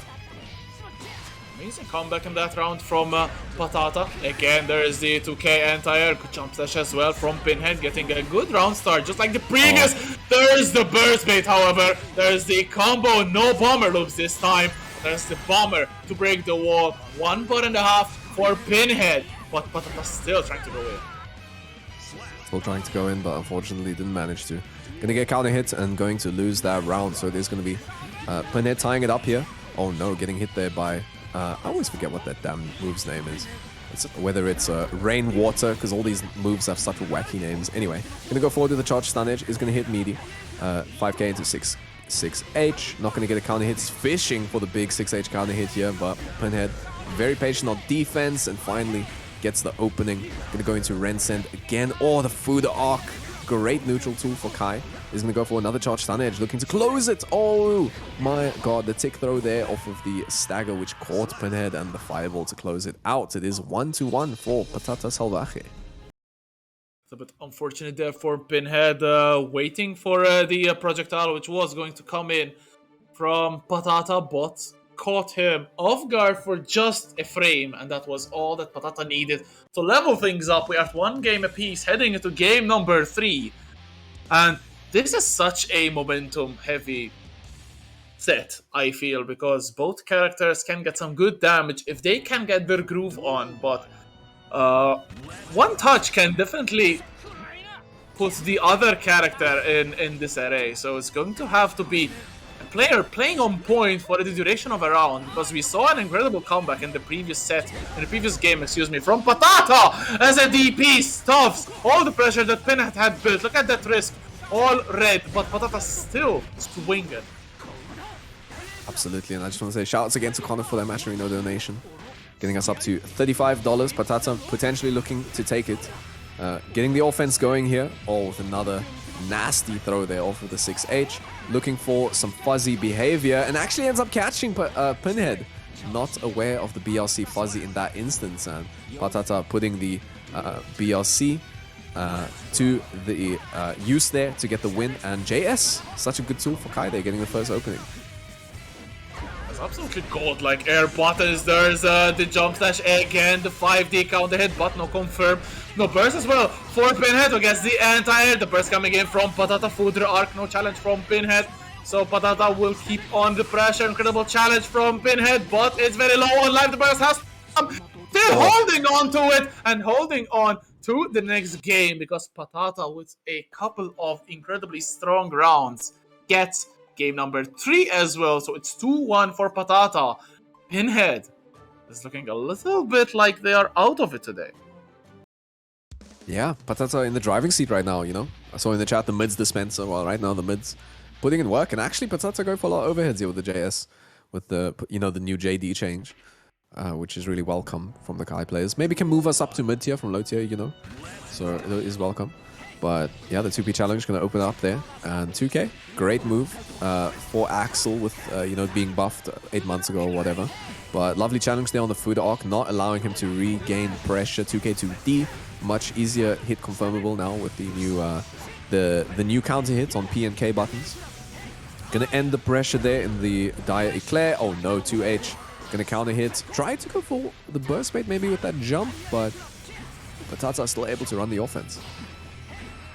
Patata definitely ran a lot of block string pressure there. Look at the risk on Pinhead. Cashed in a little bit with that. 2K. Ooh, excellent throw tag. Gets the 5P anti-air as well. There's a 6H. No RC. The classic from Pinhead not happening. There's the YRC this time. Gets the rainwater as well. Good FD jump from Patata. Stun the pin at the perfect time. Threading the needle. There's the throw, putting Pinhead into the corner. There's the charge tonnage as well. Locking Pinhead into the pressure. Beautiful throw. In the meantime, two challenges. The 2H. Stun the per counter hit. RC closes out the round, and Patata will get set point. Yeah, this is huge for him to be on set point now. He's going to be able to play a little bit more risky now with the round lead rather, and gets a big 2D counter hit, which is always a good conversion for Kai. But 2K gonna stop him in his tracks. Pinhead going back on the offensive there with the JS. Oh no, gonna whiff, but doesn't matter. Patata trying to jump out of the pressure, and if this is a confirm, I'm gonna cream. Oh my god, Patata is too optimal. Lovely pick up there, and again, Rainwater putting in work, but the Stun Dipper classic, you know, you're neutral bad. I got Stun Dipper. Up there and Pinhead on the last legs. BRC forward and the jump H gets DP'd. Back to back death with burst. Pinhead is out of today's Olympus, unfortunately. Not using the resources as best he could. We are obviously treated to a lot of gold bursts from Pinhead. This was not his day.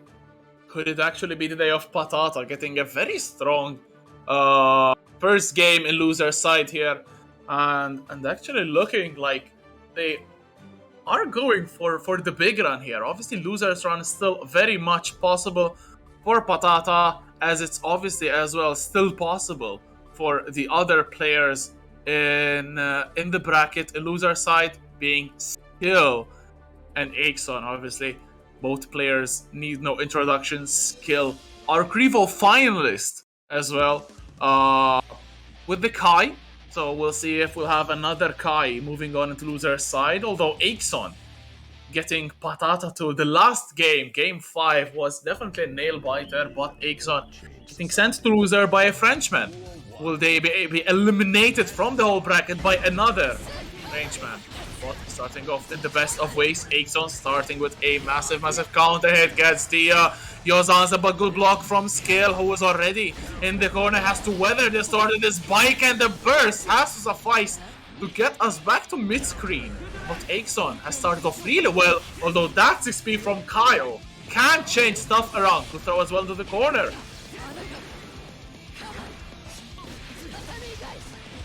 Challenge as well from Axon. That live bar is slowly getting worse and worse for Skill. There's a DP though, getting out of the corner.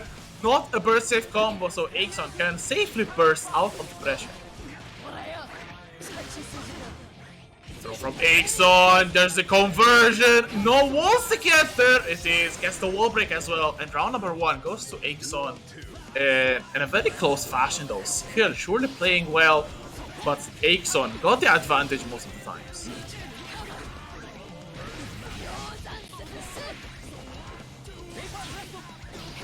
So a good round here from Axon. Beautiful parry on the challenge from Skill. Goes for the Tether shenanigans, trying to get a jump. Beautiful Vapor Thrust there. Drops the counter hit combo, but it's still going to be a good round for Skill. Getting the FD jump. BRC Fuzzy going low this time, but Axon getting the super. Will this actually count it? Of course it will. Getting the kill as a matter of course as well. And Axon gets a very strong couple of rounds and gets game 1 in the bag. And Gamma, yeah, actually Skill, if I remember correctly, tried to get a pocket bike and exclusively for Latif at Archivo Finals, but apparently that did not work out at all, as I think Skill played the Soul against Latif. Unfortunately, I was out for Group A, so I have to miss it. But good stuff. And game number 1, as Axon takes it quite convincingly. Yep, this is going to be interesting. You know, it's a footsie match. So Axon taking the first one there. Oh, 2D going to come out there. The burst comes out for Axon and forcing the burst from Skill here. Oh, Tatami beating the Fuda arc, unfortunately for Skill. Gonna move on, getting the counter hit there, gonna convert that into damage. Baiken always doing some decent damage with the regular RC off of the hits, and also with the scaling gun now, even more potentially. But 2K2D going to land. The cross up Yuzansen is blocked by Skill. Huge blocks, gonna fast RC into the close S, actually catching buttons with the throw before they did come out. Through the arc, gonna get the OTG there, closest counter hit into Super, and I don't think this is gonna kill. It's not as a matter of fact, but evens basically up the life count. The 5k, will it actually be meaty enough for him to block it? Beautiful PRC. Skill went for the hard read into the DP, trying to style on his opponent. But Axon with the PRC backwards, getting pivotal. Get the punish as well, excellent parry as well on the footer arc, but Skill doesn't hold back on the DPs. But excellent backdash Axon, really in the driver's seat right now. Another big counter hit. Skill trying to get some momentum going, but again shimmying the throw, and Axon will actually get the kill, I think, from this. No, just barely. Just barely indeed. Oh, gonna stun up with the Kabari. Did have the meter there to make it safe, because unfortunately at that range the second hit not connecting. But Skill down to a pixel, and that's going to get caught by the H Kabari. So that is Axon going up 2-0. And man, that was so like Giga 5 head actually to PLC the startup of the Super, even though it would have connected had he not cancelled into DP. So baiting the DP there was so sick with the PLC off the Super. So well done by Axon now on set point. Was like, I think Kill went for the DP there just to not let excuse me, just to not let Axon cancel into PRC after 1 or 2 hits. And unfortunately, a good call out was made useless by the excellent PRC from Axon, as right now Axon trying to get some more pressure here, locking skill into the corner, no pickup. But it's still another DP will whiff straight into Super. I think this is going to be breaking the wall as well. Yep. And killing off. Holy crap. Yeah, had the carry there to break the wall and kill with the huge damage that Super can do off of a couple hits. So, lovely start for Exxon, but gonna get counter hit there by the 2S and 6 speed again by skill. Lovely neutral there, catching out the jump. We'll go into Food Arc. Oh, mashed on plus frames, actually. I think even having stand blocked, I think that was still plus, but gonna have to route this interestingly now with the, yeah, you see they're messing up the combo, the tether. Tried to get the corner carry, but unfortunately, the tether breaking there. You gotta lab the combos against Viking, which a lot of people did do day one. We saw some funny ones, but not working to his favor. But gonna throw there off of the 6K. Gonna RC, but gonna close it out. A scuffed ending to that round, but skill heart in mouth, but still managing to get the kill. Stundipper will not connect and give the turn back to Exxon. Catches skill, mashing unfortunately as well, and again another mash, not an nobody definitely, but a good neutral skip there with the Stundipper. Forces Exxon with the back towards the wall, who bursts and immediately runs to mid-screen. Kill, carrying once again to the corner, but YRC this time buys Exxon. Some good moments outside of Kai pressure. Absolutely, and again, man, blocking the cross-up Johansson on the huge back foot now. There it is, the gold burst. I knew it was coming at some point. Gonna be able to FD this, but it does guard break. Oh no, the Tatami gonna beat the Stundipper there, even though it hit. Unfortunate for skill. Gonna RC again, fast RC. Just staggering the pressure, and Axon picking the opportunity to press there is going to go up 3-0, and unfortunately that is skill's run coming to an end in round 1 of losers. Absolutely impressive performance here from Axon. I love the fact the awareness from Axon. Blocking Food Arc standing leaves Kai at -1. So if both players mash, if your both players mash and you have a 5-frame or faster move, you'll definitely win. And I think Baiken's 2P is 5 frames. So great awareness there from Axon to get the 2P after blocking Food Arc standing and getting kill out. Of today's Olympus, I feel skill was one of the favorites to actually get in grand finals, if not win the whole event. So that is definitely a massive upset in the bracket. And wait a second. Kill did not win a single game. That is quite a sight to see. Yeah, especially coming off a Salt Mine win, definitely not to be expected. But Exxon doing a great job of beating one of the top players in the EMEA. So shout outs to them. And it is going to be another Kai player here. Patata Salvaje, we're seeing them again. Up against Smoy. So another Kai in the visual. A Spanish one, not a French one. Still a red one though, but Smoip starting off quite well. There's the Gatling. Patata replying with their own projectiles. Food Arc from halfway, forcing the burst out of Smoip, who jumped these straight into 6P, and Patata will get a godlike confirm. As you said, the man has all the confirms. Oh my god, trying to get the kill! And the lightning PRC, I think that was actually a bad call-up from Patata though.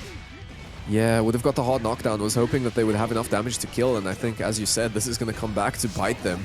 Gonna have to hold this. The YLC is blocked, but the 2H, unfortunately, doesn't reach for Gold Lewis there. So Patata getting a lifeline there in the end to actually take the round, and Smoke's going to be definitely upset they didn't get the win there, unfortunately. But moving forward with the 2H into the the Dire Eclair, gonna get the 5H counter hit, but far S to challenge the Food Arc. Gonna move forward. Oh, actually gets hit meaty there by the Behemoth, but at that range, not gonna get much off of it. 6B there coming out from Patata, going for an optimal combo that would have come if Smoke didn't burst.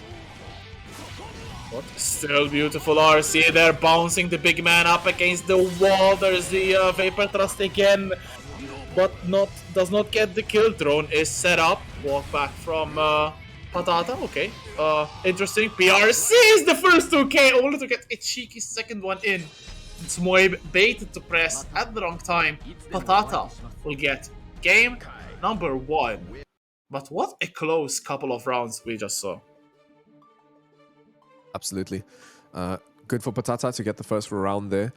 A close one between the two, so not really much to pick apart. I think we'll see the matchup develop as we get into game number 2.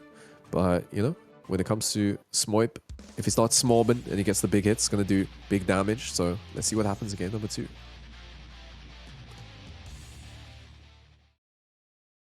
We'll see if some adjustments will be done by the big Swedish character in yellow on your right side of the screen. Alright, starting off with 6p Kai Classic.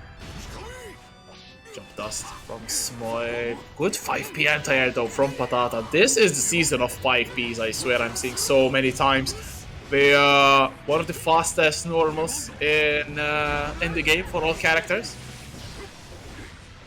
Absolutely, gonna get the stun dipper there. Get the conversion, tried to bait something, but Smoit was ready to press there with the 2k. And the stun edge gonna come out there and gonna prove difficult for Smoit to deal with. Going in with the JD, looking for the hits. JD of Patata comes out themselves, gonna RC this to keep it safe into the close S. Ooh, actually catches Smoit there with the Dire Eclair.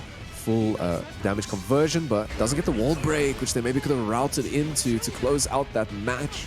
And it is going to be Smoip here doing big damage in retaliation, catching the backdash. And so Smoip going to get that round back.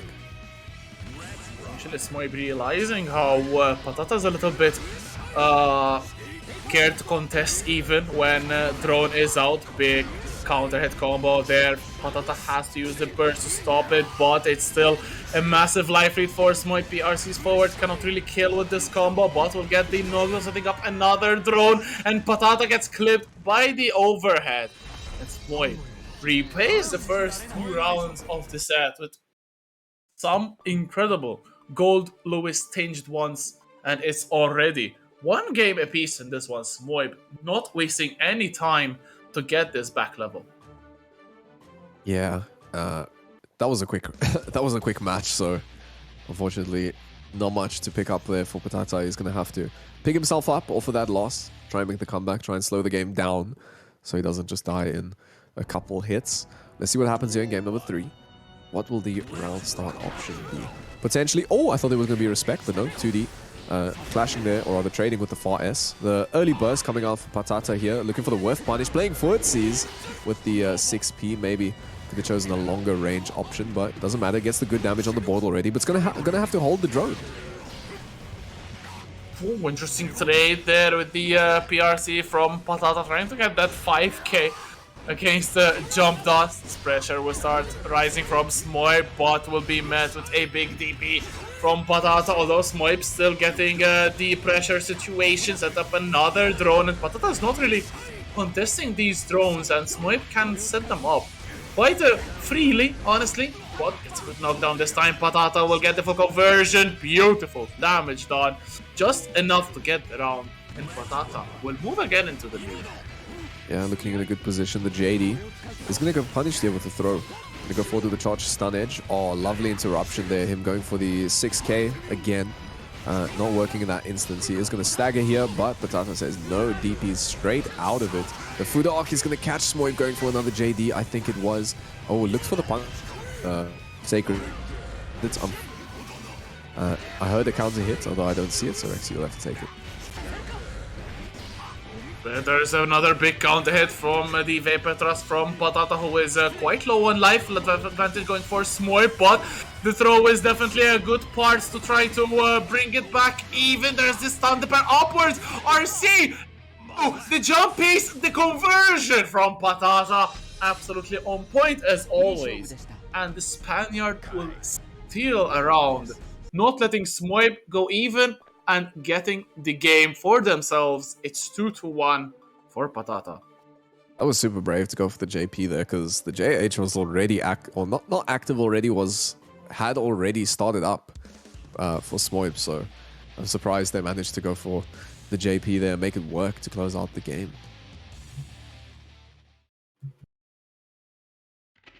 Was again set point here for Patata, looking to eliminate Smoib from the bracket. Obviously a very hard ask, but Patata playing out of their mind in this set so far. The 6P gets beaten by Jump Dust. Smoib trying to get something going again. Another Jump Dust gets a chunky counter hit. And speaking of chunky counter hits, another one is registered. The 6P will clash with the Jump Dust. There is no victory for Patata for the 6Ps, and Smoib will gain a successful round in this one. One more to level things up. With the throw.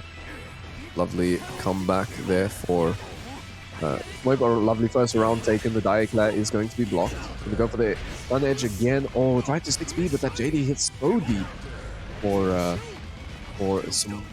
Yeah, another JD is looking good. Smoib here, the drone. Is it going to hit Meanie? I don't know. It's going to hit his frozen. Yeah,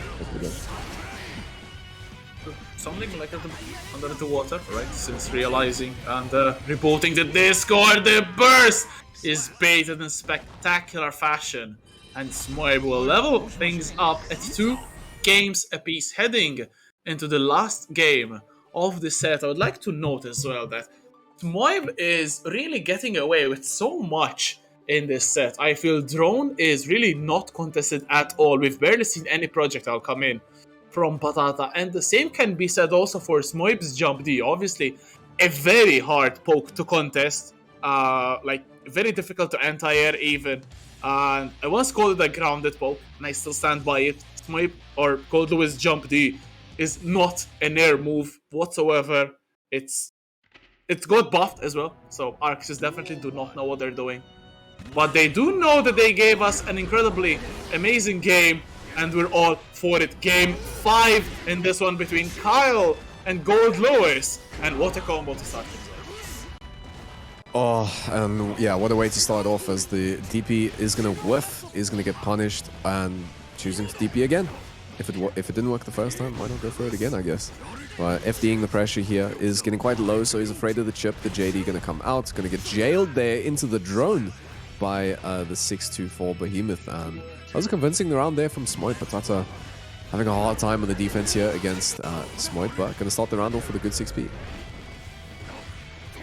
Another good 6P here from Patata, catches the back as well with Claw Slash, so maybe the tides are turning. Sacred Edge to break the wall, a lot of damage applied, and there's a shock state applied as well, as Smoib gets yet another backdash caught. That burst is slowly rising, but right, the lightning will be in between this and the next round. A perfect for Patata, an excellent momentum change here, looking to take the round. It's set point for both players. Final game, final round, starting off amazingly for Smoib, who gets a massive counter hit.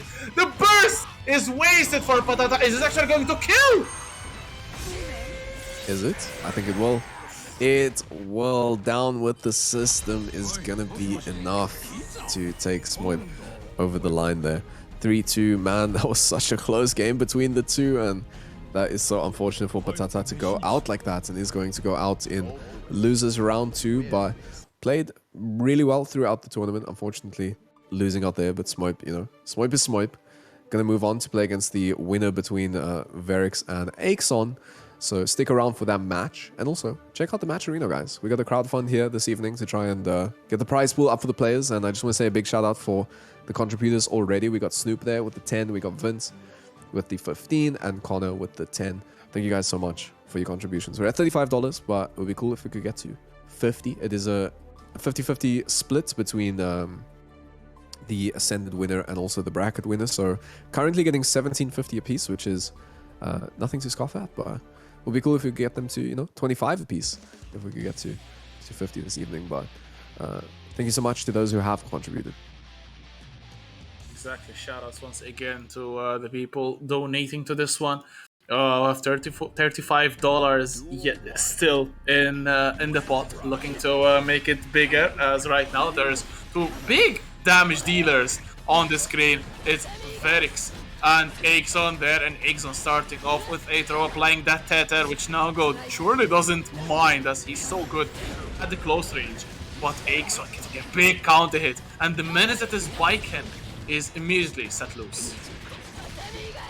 Yeah, I really like this Baiken color. I wonder which one it is. Chat, which color is this Baiken one? It's a pretty cool one. But oh no, that was burst safe. And unfortunate for Aixon, going to lose a lot of HP along with the burst. This is number 2. All right, I'll remember that for. I want to try some Baiken gaming, but Verix can make the comeback here. Is low on HP, so let's see what happens. Aixon down to 50. Is going to BRC backwards. Actually worth punishing the 2S. Lovely done there for them. But 5k challenge going to go into a full combo here and is going to break the wall into super, and I think Baiken is dead. Absolutely, there's going to be big damage applied, and that is obviously going to kill Verix with an amazing round comeback to start things off. We had so many round 1 comebacks in this event. It's absolutely crazy. Beautiful 5k there from Verix, stuffing out the pressure from Aixon, who goes for the 2k Yozans, and the trade will favor the Baiken player as they push closer and closer towards the wall. Defense going in for the super though. Big call out and get no Verix. Oh no, that is so unfortunate. Got called at the end of it. Maybe trying to press too soon, but that is going to give Aixon the potential to make the comeback here and bursting, or rather RCing here to try and close it out. But the RC is going to come out for Verix, trying to use the tether maybe for some interesting tech. Doesn't quite work in the end. Aixon's going to close it out. 1 round apiece. Both players have burst as well. Aixon and Verix sitting on the opposite sides of the screen. That Beyblade counter hit from miles away, forcing the burst out of Aixon. The burst from Verix is also forced out, so it's burstless for the remainder of this set probably. Big counter hit though from Verix, pushing towards the wall. Excellent parry from Aixon. And 1 hit for a hit. Aixon though takes a small life lead here. Absolutely. Both looking for the hits here. The Beyblade is going to work, unfortunately, for Verix. But going to move forward with the RC, looking for a little bit more pressure, and that is too predictable now. Has been doing that string 6k into DP so many times this evening, and Aixon aware of it. So going to super there to close it out, and that is going to be 1-0 for Aixon. Frenchman really on this bike and so threatening. I feel they were already a big threat before the patch, and now with buffed Baiken, definitely we'll be looking to deal some excellent damage on the board, but against them is another buffed character. It's Nokoriyuki, everyone's favorite samurai, looking to make even more fans of the moderate damage that he can show. Absolutely. Kabari gonna whiff, not gonna go for the follow-up. Will we see it now? No. Gets whiffed, and again, unfortunately, I'm frozen, so I have to take a Rexu, but I'm in the joining game, so this doesn't happen. Mid-screen footsies from both players here. Okay, Aixon going for the tatami. The burst though from Verix stuffs out the momentum, but Aixon still going in.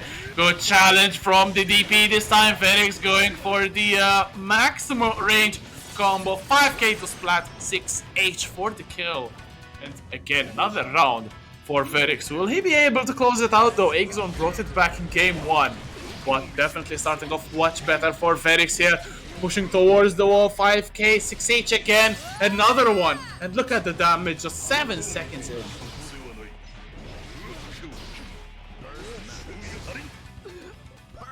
Forward into throw, catching opponent unaware. And just like that, Aixon took maybe 2-3 minutes to get game number 1. Verix took half a minute to win game number 2. That was absolutely insane. And the Senegalese immediately putting the game level 1 game apiece, making it essentially a first to 2, and first to 2s in Strive are incredibly scary. They are indeed. But nice comeback from Verix. Let's see how it goes here in game number 2. So let's see what happens. It is going to be what round start? Will it be DP? Will it be the classic? No. It's going to go in with the Yozansen, get the conversion, looking for the hit in neutral here. Let's see what it is. Gonna jump forward. Nice 6p here from Axon, but now has the corner, but neutral jump gonna avoid the Kabari. He actually parried the Beyblade. The very good mileage here from Axon, but beautiful air throw, big count hit as well. The burst just saving Axon there. It was looking really bad for the Baiken player, but stuck in mid-screen. Oh, the cross-up actually evading the move from Nago. Verix trying to jump. The tether will bring them back together, and the super will separate them once again because the round will go to Axon in beautiful stuff. Yep, in beautiful fashion. Let's see. Oh, 6p round start. Gonna get the full conversion here with the Beyblade into DP. Gonna break the wall. So much damage off of that 6p, which usually is scaled because it's a P button, but doesn't matter to Nago. Gonna whiff the 2S. Kabari here. Gonna make it so that the Baiken player can go for some more pressure. I don't know if that hit cross up or not. I don't think so. But that definitely did mix Verix as it did mix me. Getting Verix down. But it is Verix that has double meter now. Tension is so scary. If we go forward, Chizuriuki, that blood bar is going to be so high, but definitely worth it if they can register a hit in, and they do. There's the Fuki forward into another super. There's going to be big damage unless this kills outright. This actually kills, I think. No, just not. Damn.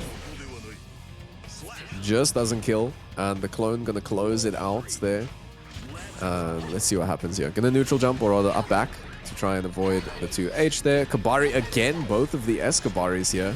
And did that just cross up? I'm so unsure. A lot of this new Baiken tech is nasty. I don't think it did. Verix managed to block it in the end. RC forward, looking for the staggers. Instant JS, I'm not sure what that was. But okay, predicting the jump there from Verix. Got the gold burst, so now has an opportunity for so much. Oh my god, the mix is going to force the burst from Verix. But unfortunately, Axon crossed up himself and is now into the corner, although still manages that they cross up themselves, getting the wall break in the situation, and even the kill. Axon sitting pretty on 2 games to 1 now. One more game for them to progress on loser side and eliminate Verix in one fell swoop. Definitely would be a big statement here for the Baiken player. Absolutely. Lovely comeback there for Axon. 2-1 now in the matchup. Looking pretty solid in neutral and giving Verix a lot of trouble on offense with those Kabaris. Verix very afraid to challenge, but you know, we might see the Verix turning it up again as they did last time with the adaptation. So let's see what happens. Food going backwards, getting a punish on the round start. The burst comes out for Axon. Gonna go in with the JS. Kabari getting the hard knockdown. Oh. Or not, going for the OTG instead with the setup, and using the Kabari there again to get some more setup, catching the backlash with the close S, but the big counter hit coming from the Beyblade. Damage here from Verix, catches the backdash again. There's the command throw straight into 6H. No meter for the conversion. Axon will live just a little bit. The back Fukyo is killed by the projectile, but the Ozanson landing perfectly in the grasp of Verix throw range. So one more round for Verix to equalize the set. Oh. That parry was so clean off of the SS combo, but now gonna get the damage here with the tether, actually using it against Baiken. Gonna go straight into the super. This is gonna be a big chunk of damage. It's not gonna kill, but X is gonna be on a big back foot, although they do have the burst. Wait, what? Huh? What the hell? Did not break the wall, so Axon lives with much more life than we expected. But the throw will definitely cut that short. And Verix is level 2 games apiece, heading into game 5 for the umpteenth time today. While chat is still trying to figure out how did that super not break the wall. I'm glad Invalid was as surprised as I was. The tether actually stopping the wall break, which... Wait, for real? Yeah, it was the tether that was still attached that stopped the super from actually hitting the wall, which is hilarious. I want to say Verix, you know, used that to their advantage, but I don't think they expected it either. If you were Verix, then I apologize, but yeah, that was the first time I've ever seen that. Damn. But obviously, every day is perfect for learning. Thank you also, Yavichu in the chat, for explaining that to us, as there's another super. No tether is applied this time.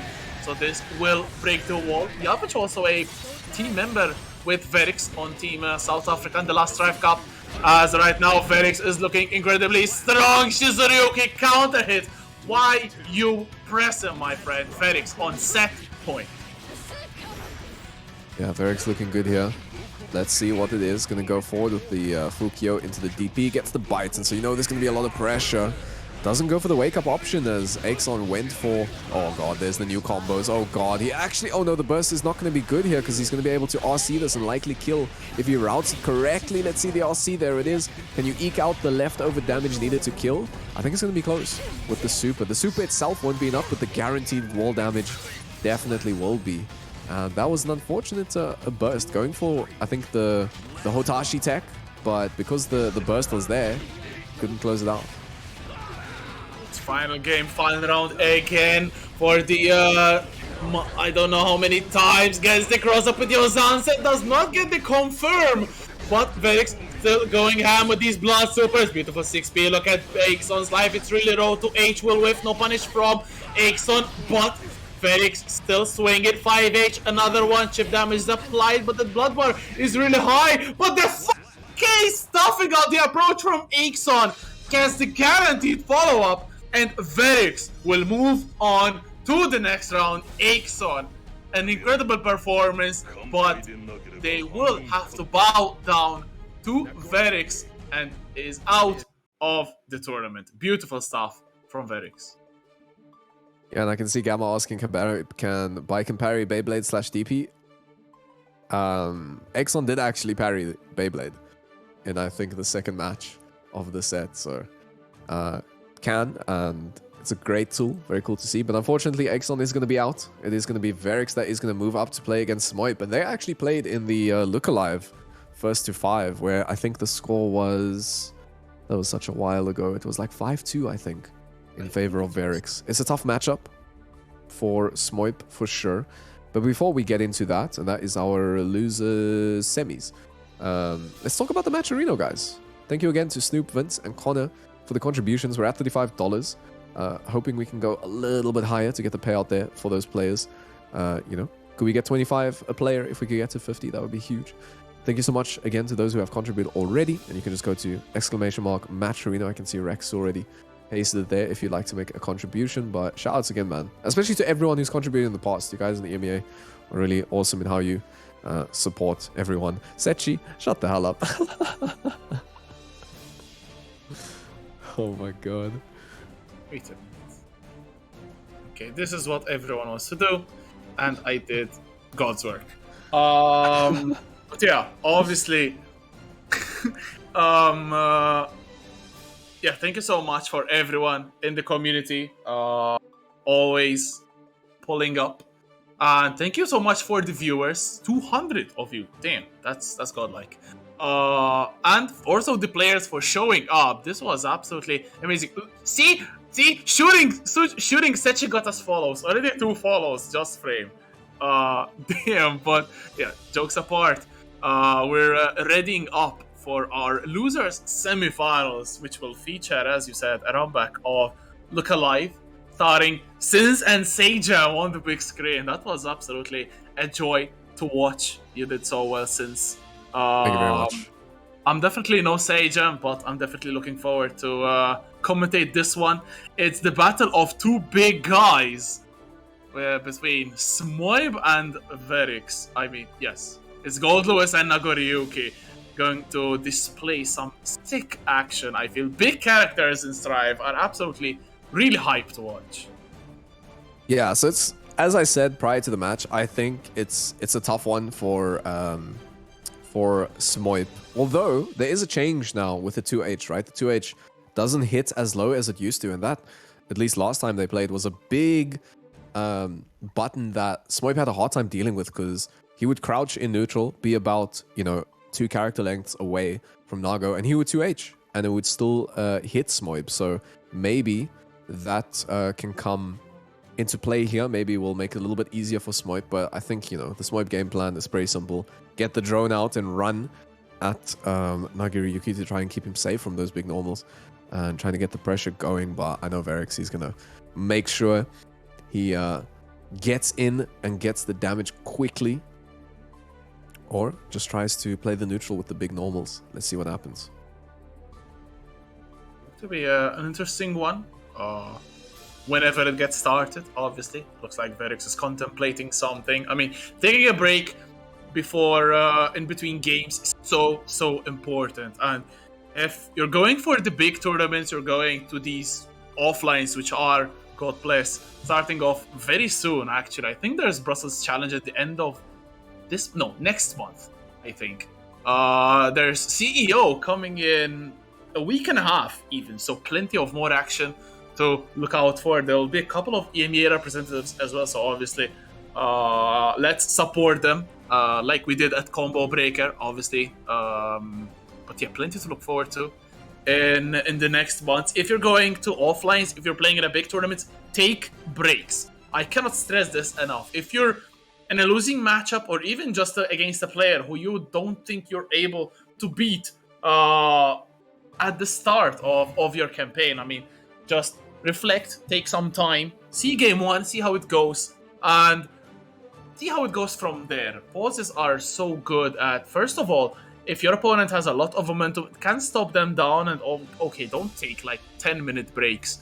But a minute here and there, in between rounds, or in between games, excuse me, can really help settle down your mental untilt, if possible, because tilting is probably the worst thing you can do in such a volatile game like Strike, because like we see people not even tilting and losing around like just like that. So imagine if you lose control over your own mental, that will be perfect self-sabotage, I feel. Absolutely a game you have to keep your cool in. I think I myself can get pretty frustrated at this match or at this game, and then I come back to it the following day. It's kind of like I had the same thing with League of Legends. I'm like, tomorrow will be better. But I'm hoping at some stage that the Kaiki scale will be fun for me. But anyway, Axon came in with the $5 contribution saying, "Thank you for inviting me to this amazing event. It was fun. I hope I entertained you all even a bit, and you absolutely did entertain us. It was really cool to see the bike and cool to see the parries. And unfortunate that the run came to the end, but thank you so much for that $5 contribution. That puts us up to $40, which is going to guarantee $20 a piece for the Ascended winner and the bracket winner. And don't forget, guys, the winner of the bracket is gonna go play against Tiger Pop, and importantly, that's gonna be a 1-7 against Tiger Pop. And I'm sure, Rex, you know Tiger Pop is a tough one to beat in the 1-7 format. I think we've seen our fair share of Tiger Pop in Wanted defeating all comers. We actually had Tiger Pop defeating Sechi, and Sechi had just defeated Latif, so that was absolutely an insane start to Tiger Pop's reign. Tiger Pop also made an amazing 7-0 against Slash. Probably the highlight of Tiger Pop's Wanted reign so far. And tomorrow is a stacked bracket. It has one of the most stacked Wanted's ever been, but you can say this every single week. Tomorrow there's actually going to be Zando and Mystic on Wanted, trying to get a pop at King Tiger Pop. Obviously, there's also going to be Zato Van in the card, and Doc, the winner of Gears at War yesterday. And if you're interested in getting into Wanted, there's the next Gears at War being held in just under 2 weeks on June 29th. But damn, Patachu! 20 buckaroos! Cheers! Sheesh, indeed, $20 big dollars. Thank you so much to Patachu. The comments, be a ninja. Thank you so much, Patachu. The 20, man, that guarantees 30 a piece this evening. We're at $60. Your support to the match arena here at EMEA has been amazing. Thank you so much to all of you, and to Patachu again for the $20. You guys are absolutely sick.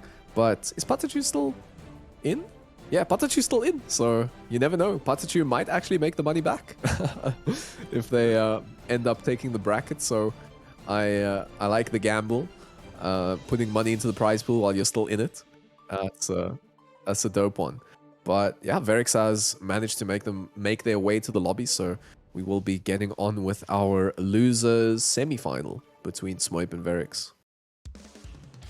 Okay, so big character showdown about to begin. Once again, shout out to Patachu for the donation. The comment is a bit cringe, but anyway, let's not dwell on that a lot. Thank you so much. As you're heading finally into Verix against Smoip losers semi-finals. The winner of this one will face Patachu for a chance to play Smoip, Xander, later on as Smoip starting off with the offense, pushing Verix into the corner, but then she's Ryuki into sideswap Fukyo, and Verix starting off a little bit to regain control of the matchup. Yeah, I think, was that Kara dash cancel into the Behemoths that we saw from Smoip? Because that's some cool tech, man, if that's what was happening there. But here it is, the win condition is out there, and gonna move up behind the drone, and I like the patience, waiting for the drone to move up forward before moving up forward himself with the 5k, going to... Actually, you can hit confirm that off counter hit into another 5k into 6h. That is definitely what Nago needed, and he's going to close out the first round.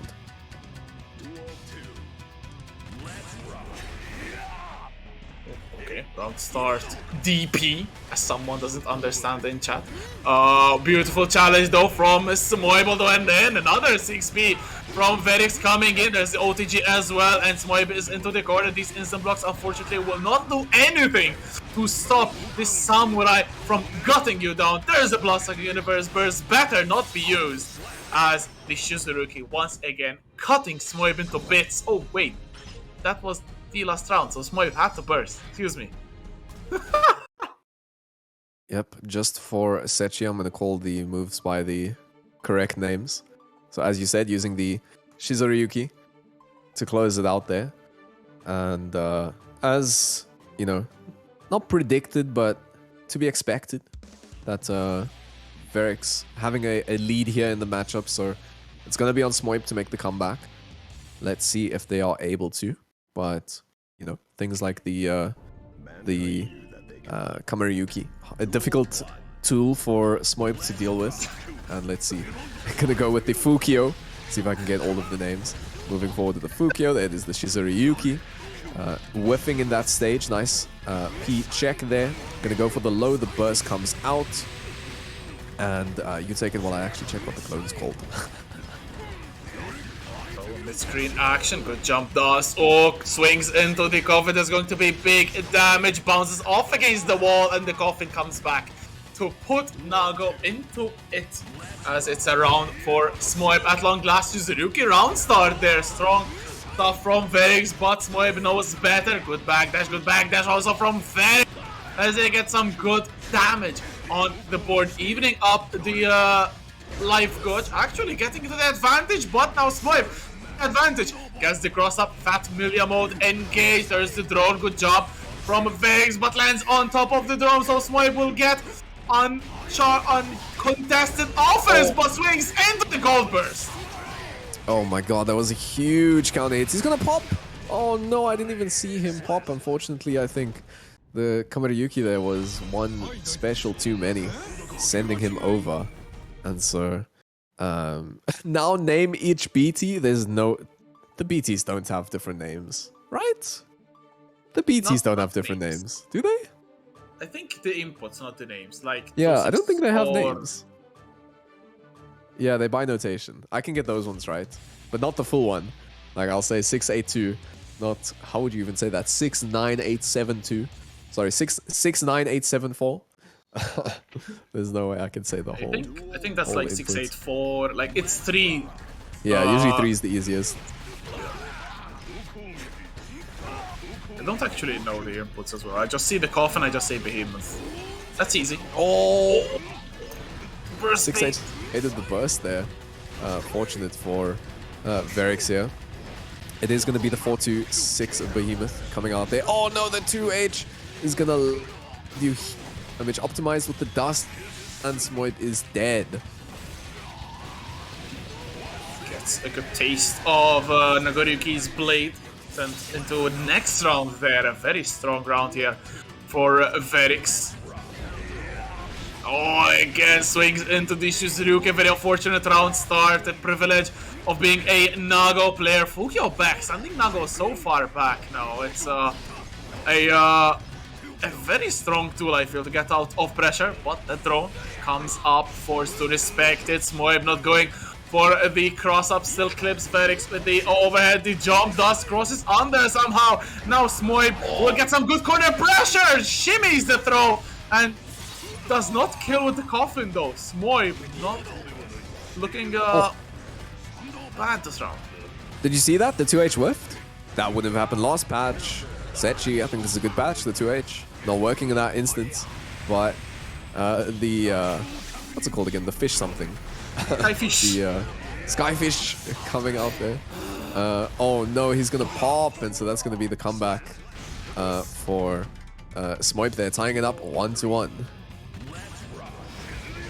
The round who will decide who will go to 1-up. And Verix starting off really strongly. There's the clone. That blood is slowly rising. I don't think this is going to pop, but very shortly. Moib going in, punishes the 2H. Goes in with the coffin swing again as Verix goes forward into the RC. That blood is not draining anytime. So there's the big Beyblade counter hit. The jump kick combos into full confirm. There's the super just for good measure. No doubt about whether it will kill or not. Verix takes such a strong round. Takes it to potential. Final game in the next one. Yeah, it's always cool to see the double K conversion, the double JK. Not the normal double K conversion, that one's sleep, but the double JK conversion there from Verix to go up 2-1 in the set. Smoip on the back foot here. Let's see if they can make a comeback in game number 4. But it's not looking good, you'd think. It's a weird situation, I feel, because both players have been really very strong, and we've seen comebacks happen left, right, and center in this one, so we cannot count Smoib out of this one. But Verix is looking especially strong. In the last game, they definitely took a big swing towards making it towards the losers finals. But speaking of swinging, Smoib surely getting on that coffin until Verix mashes and stops the offense coming in from Goldois. Yeah, there was a good reaction to the dash cancel there. He's on 2 blood now, so has to respect the drone, but unfortunately just got clipped by it in the end, which I don't think was intentional, but it is going to be the 2-6-8 Behemoths coming in here to make some pressure, and another 4-6 Behemoth. Let's see. Oh, mix! As you said, the Fat Mulia coming in here, going to break the wall there. And man, what a good start for Smoip. Only one more round now separates us from game 5 once again. And if history is going to repeat itself, we're definitely heading there. And Smoip starting off really well. The jump H, the 2H, excuse me, startup stopped by Smoip, going for the dash cancel into, down with the system, up into the upper corner of the screen, only to be sent down, crashing hard, knockdown. There's a Skyfish Gatling. There's Burst still waiting though on Verix. Crosses up with Fukio, very unfortunate. But Bloodsucking Universe is absolutely what Nagoriyuki wants. The backdash though into the coffin.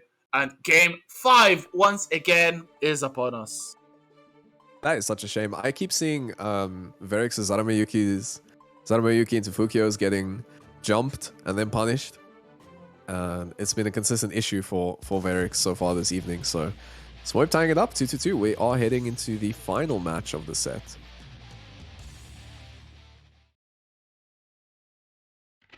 Wait, why is Smoip saying let's go Verix in chat? Oh god. Game 5 about to start with the jump dust as always.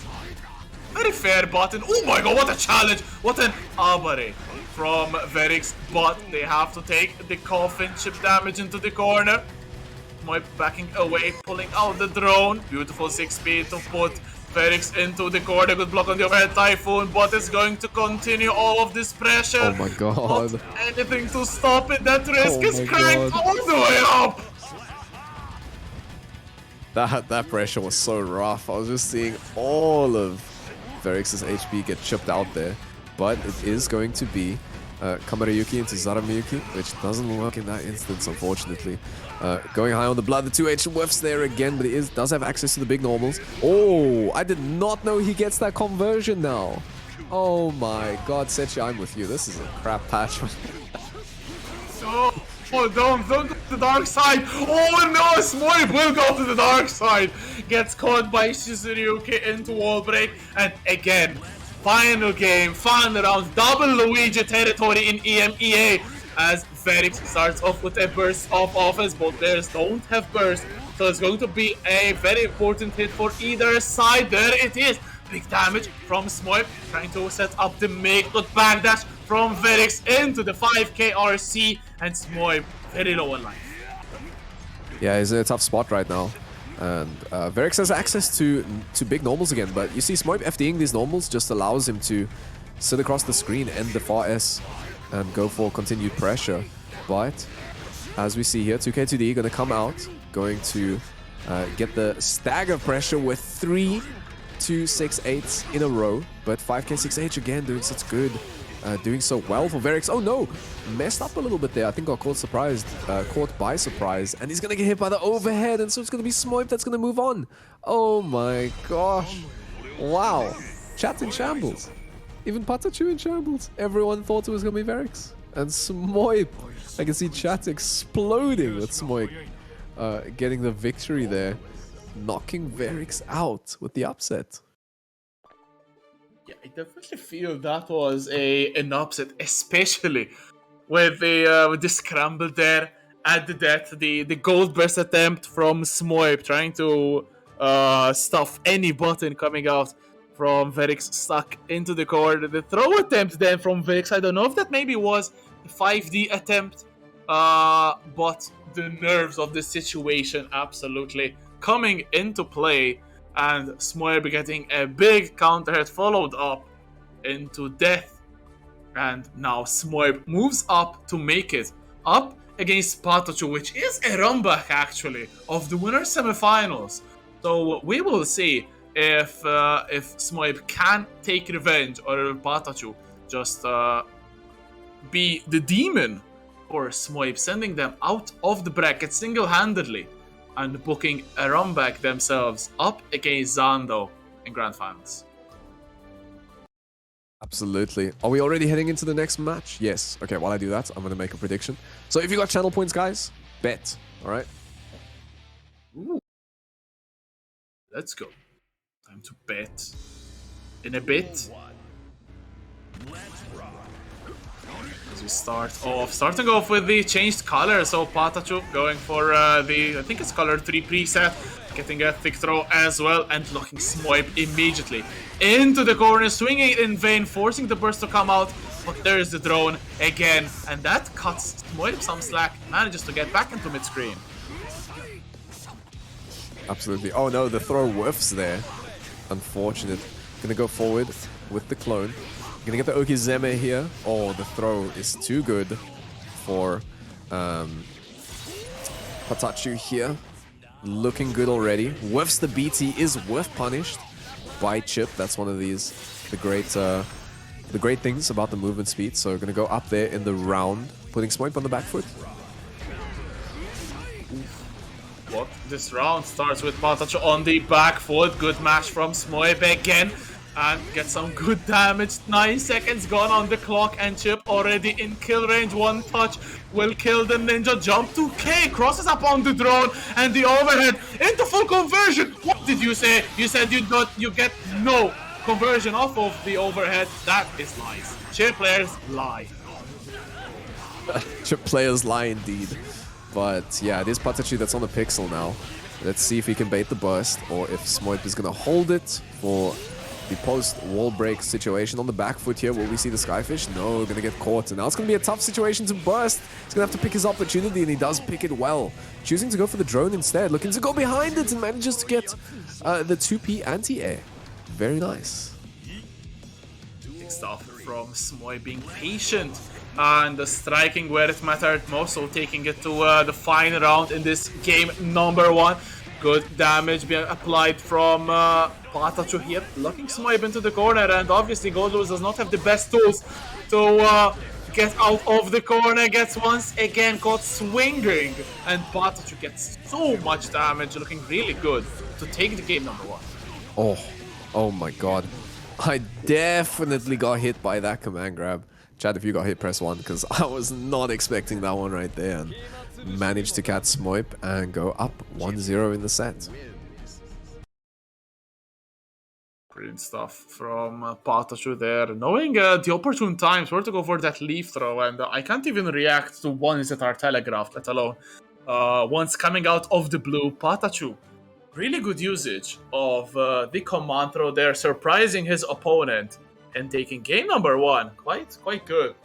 To open up losers finals. But it's a first to 3, best of 5, so potentially 4 more games to go, and we've seen a lot of game 5s in this tournament. I would not be surprised if this one also went the distance. Absolutely. And Patachu actually had the Gold Lewis theme selected, so very impressed by their victory. Oh no, gonna get counter hit there by the overhead Rekka, doing big damage on the Smoip here. Let's see if Smoip can make a comeback. Unfortunately getting caught by the kick. Gonna go for the stagger. There it is, the overhead always looking good for Patachu, and that is one dead Smoip. Okay, 6 stuff once again. That 6k RC coming in clutch. We've not seen it a lot actually in today's event, so let's see if we'll see more of it as this pressure. Incredible throw tech there from Smoip as the pressure is relentless. Not even the bar needed for Patachu to just go ham on his poor opponent, blocking into the corner. There's a massive 6k count. It drops the combo, unfortunately, and Smoip is graced with a second lease at life as Patachu is still rocking the offense. It has been 20 solid seconds of Patachu on the charge. Smoip holding on to the burst like it's a plushie for a kid, and will die with it as well. Incredible round for Patachu, making it very fast. 2 games to 0. Shoutouts to Orochi for the raid. Welcome everyone. You're probably at the perfect time. Absolutely, we're here in the losers finals. It is Patachu with the 2-0 so far, looking quite commanding against Smoip. So don't forget, after the losers finals, we will have the grand finals, and then the winner of that is going to face Tiger Pop in the first to 7. So definitely stick around for that. But it is Smoip that is going to have to make the comeback. Yes, Patachu, as we said before, is now on set point. Is looking long, but maybe Smoip can start small. But I hate that word, but let's see if Smoip will actually start getting some games finally. But Patachu still started where they stopped in the last game, which is applying offense. Smoip once again stuck in the corner. There's the counter hit into the wall run combo. Beautiful confirm from Patachu. Massive damage, even to Gold Lewis applied. And there's the grimy tech, not working this time, but Patachu still able to almost close out the round. yeah, but Smoip has the opportunity here. With that, he's going to get the hard knockdown, but tried to delay button because, you know, Patachu had double meter, saving it for next round.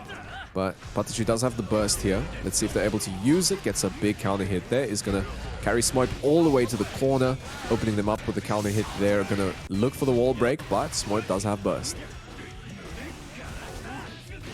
There's the overhead, believing a little bit too much, and Smoip trying to get them back into the corner. I like this burst from Patachu. They will have it probably by the end of the set as well. So keeping Gold Lewis into the corner is pivotal for your chances of success. Good challenge here. The risk is so far out. They're going to be bar as well for Patachu. There's the overhead, getting the count there, getting the round, and getting the win as well. It was 3-1 in winner's side. It's 3-0 in loser's side. Patachu looking insanely strong and earning themselves a round back against Zando in grand finals. But Zando now doesn't have one set backup. He has two.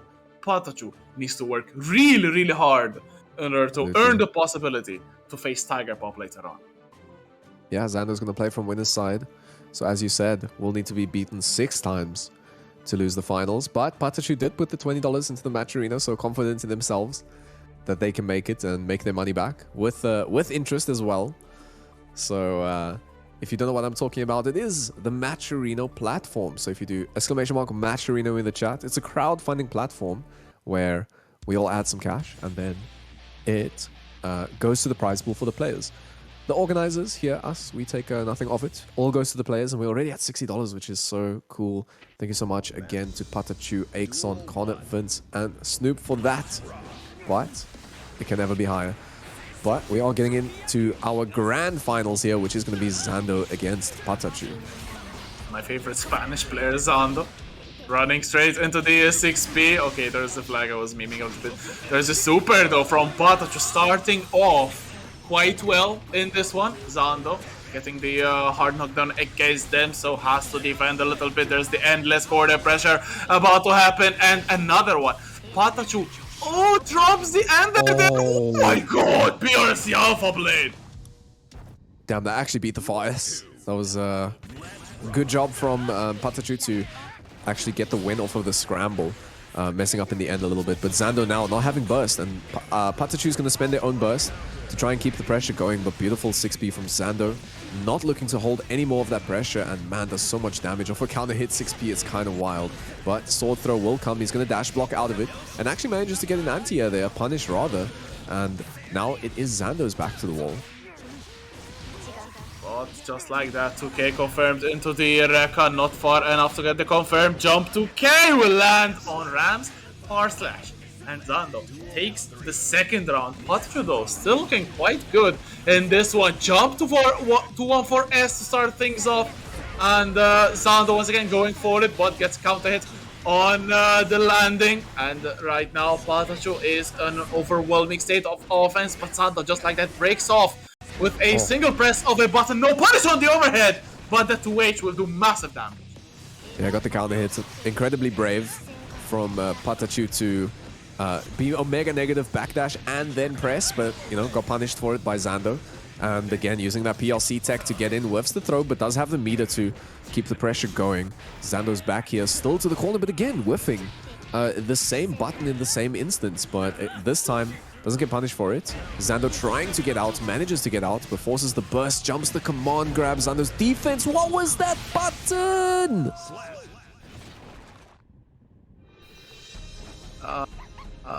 I'm speechless. Okay, this is something which I've seen so many times in this game. I think if you cross up, but if you get crossed up, but your button is active before the cross up actually happens, you still hit. So that is a little bit. Wait, no, this is not RAM exclusive. Please, like, don't start the RAM hate. This counts for chat, everyone. This is RAM exclusive for sure. Right? Shut up. I've seen 20,000 Kai 6Ps hit back turned. Keep going, chat. I hate I'm with you you all. on this one. I hate you all. Game to right. the run up DP. Patachu lost the mental, I think.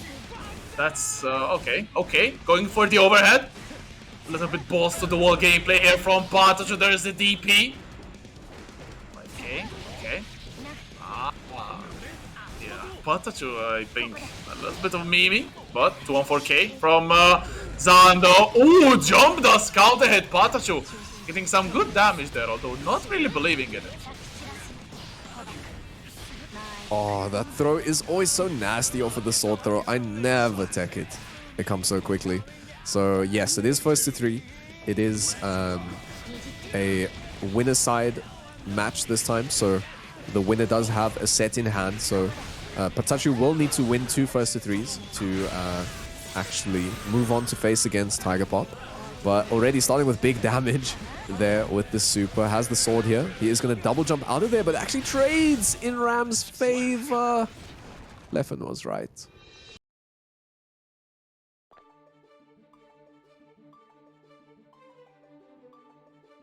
I hate you all, by the way.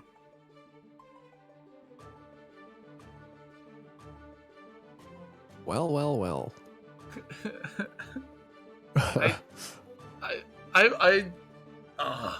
Man. Okay, I do agree that Ram is overtuned. Like, everyone who knows June what I say. 28th. June 28th. Good. Indeed. Sechi, you know just as well as I do that you will not enjoy DNF. Probably not. I think most people waiting for it probably won't. But I'm hyped for it anyway. But anyway, we got Strive until then. So it is going to be Zando looking to speedrun the grand finals here, up 2-0. Gonna IB there. And let's see what it is. Gonna go for the double jump trades, this time in Patachu's favor. There must have been a bug. But gonna burst there. The fuck up. Oh, High Sword jumped somehow, some way. That's 6P coming in. The first hit of the Rekka catches counter hit, and that is immediately a one-way ticket to set point, excuse me, for Zando here. Run up DP, there's the Metal Edge, boomed. But Zando still getting hit by the DP from Patosh, I think up to the clone. Good pressure here. Into the corner, going for the Hail Mary overhead, and it does not work out. Good punish from Zando. That was so much damage as well with the punish there from Zando, as you've said. Going for another DP, and as you said, I think the frustration coming over Patachu there, going for, I think, the 5th DP there.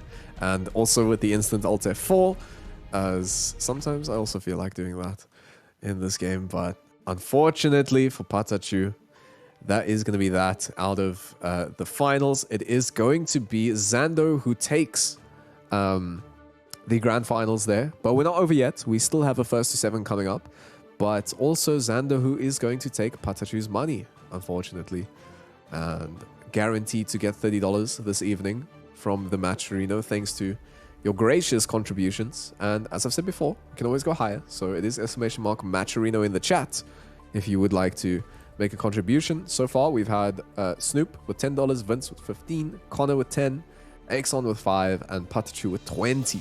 Who unfortunately is not going to make their money back this evening. It is going to be Zando who is going to play in a first to 7 against the current Ascended champion, Tiger Pop.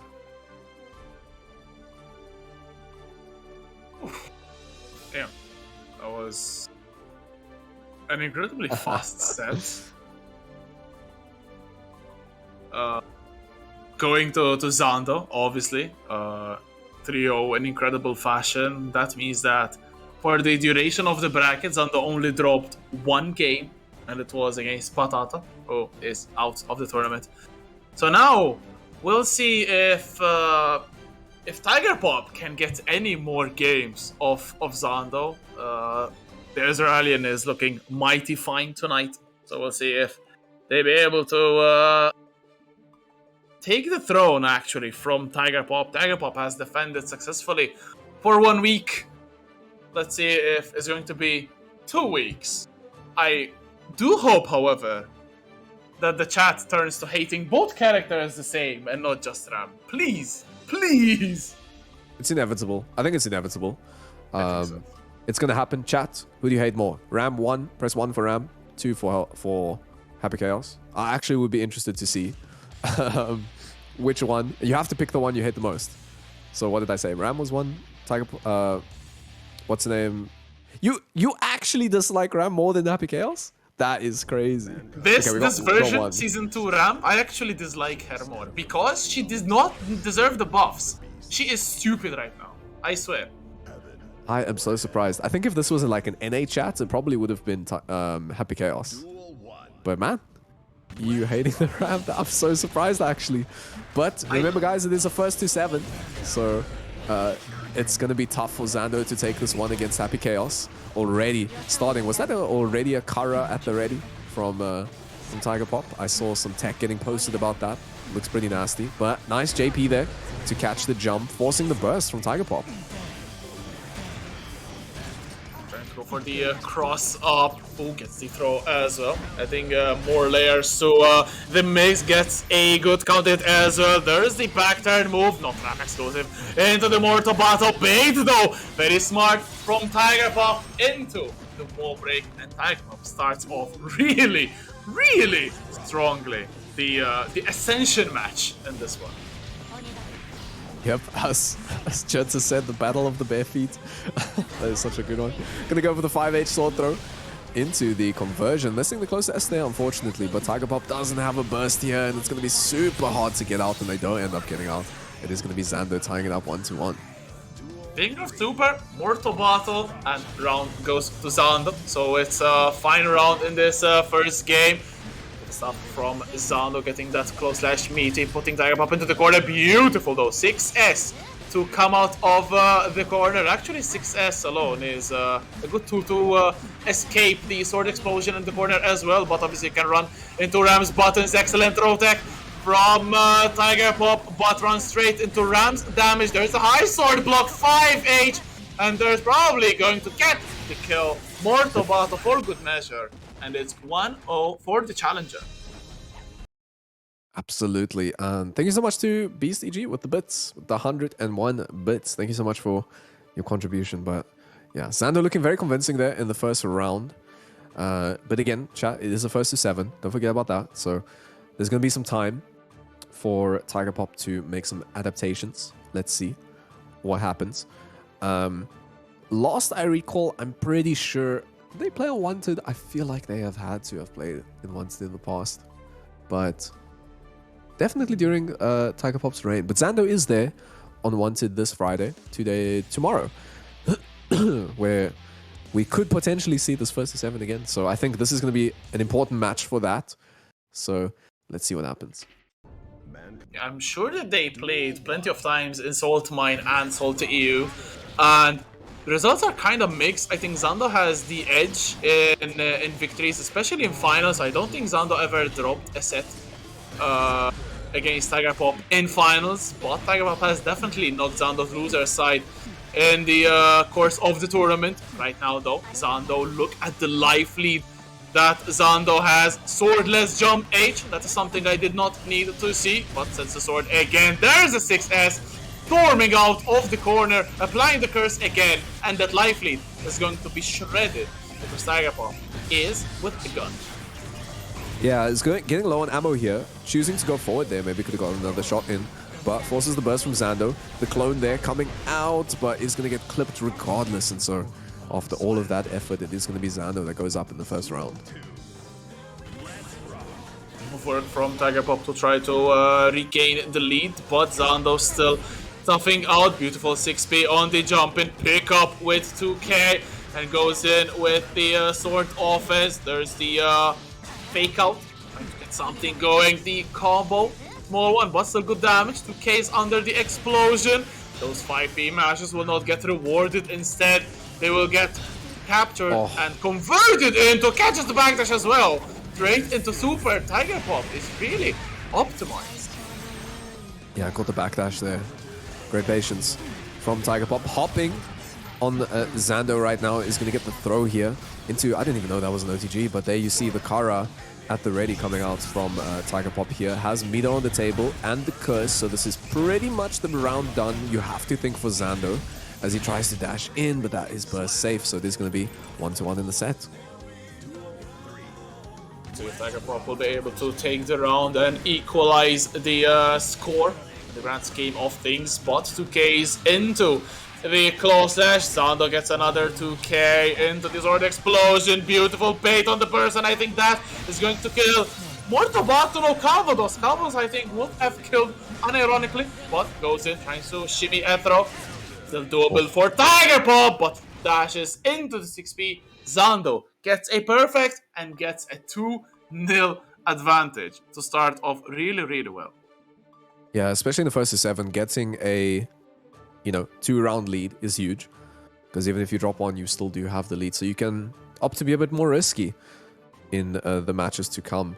But Xando needing to win 5. Tiger Pop gonna have to go the gauntlet and win 7 here.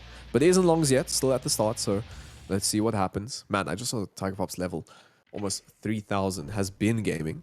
But let's see if the experience can come. 6 to start things off. Oh, burst through the clone, however, and Tiger Pop can catch a lucky break with this one. In corner pressure as well. Oh. Lovely bait there on the backdash, getting the 6S counter hit. This is going to go into Deus Ex Machina. Going to get the knockdown here. Will he choose to go for the curse, or will he choose to go in? Going in with the jump in. I don't know if that's a safe jump actually, but the IBFD didn't matter on the jump in. And so it is Tiger Pop that's going to take that round. But again, round start is going to get stuffed by Tiger Pop. Oof, good 2k after the dash. Beautiful stuff to stop the curse coming in. So it's still without a curse, but it's still going to be pressure. Is that going to catch the jump? Good blocks from Zando. Good blocks indeed. Zando does have the meter now. So let's see what the options are. The Rekka you have to respect. I think try to IBFD maybe? I'm trying to think of why they got counter hit there, but challenging when Zando had meter was very brave. Unfortunately, didn't quite work in the end. Is gonna get a backdash here to get out of the pressure. Looking for the 6P, doesn't quite work out, but worth punishing the 6P of Zando there with the JH. 2K2D working there. Catching the backdash again, man. Zando has been backdashing consistently on defense, and it's been working out for Tiger Pop to get the damage going. Deus Ex Machina gonna get the hard knockdown, but not the win. Very close to the win. The burst just clipping Tiger Pop, but still managing to close out the round with a perfect. As the lead from Zando cut into half, Tiger Pop finally gets a game. Shoutouts to Juxtaposer for the raid. Welcome everyone, you are joining during the Ascension set, excuse me. It's Zando the challenger against Tiger Pop, the Ascended champion. Week 2 of Olympus, and already we have some banger matches ready for you. Absolutely, it was Zando that won the bracket this evening, so is facing off against Tiger Pop to try and get the position of Ascended, but Tiger Pop making the comeback here in game number 3, so it is 2-1. Let's see if that will continue. Does still have the match in advantage, but Tiger Pop going to start the round with the big counter hits, going to be able to break the wall here, and will choose to do it. Gets the positive bonus, which we all know is huge for Happy Chaos.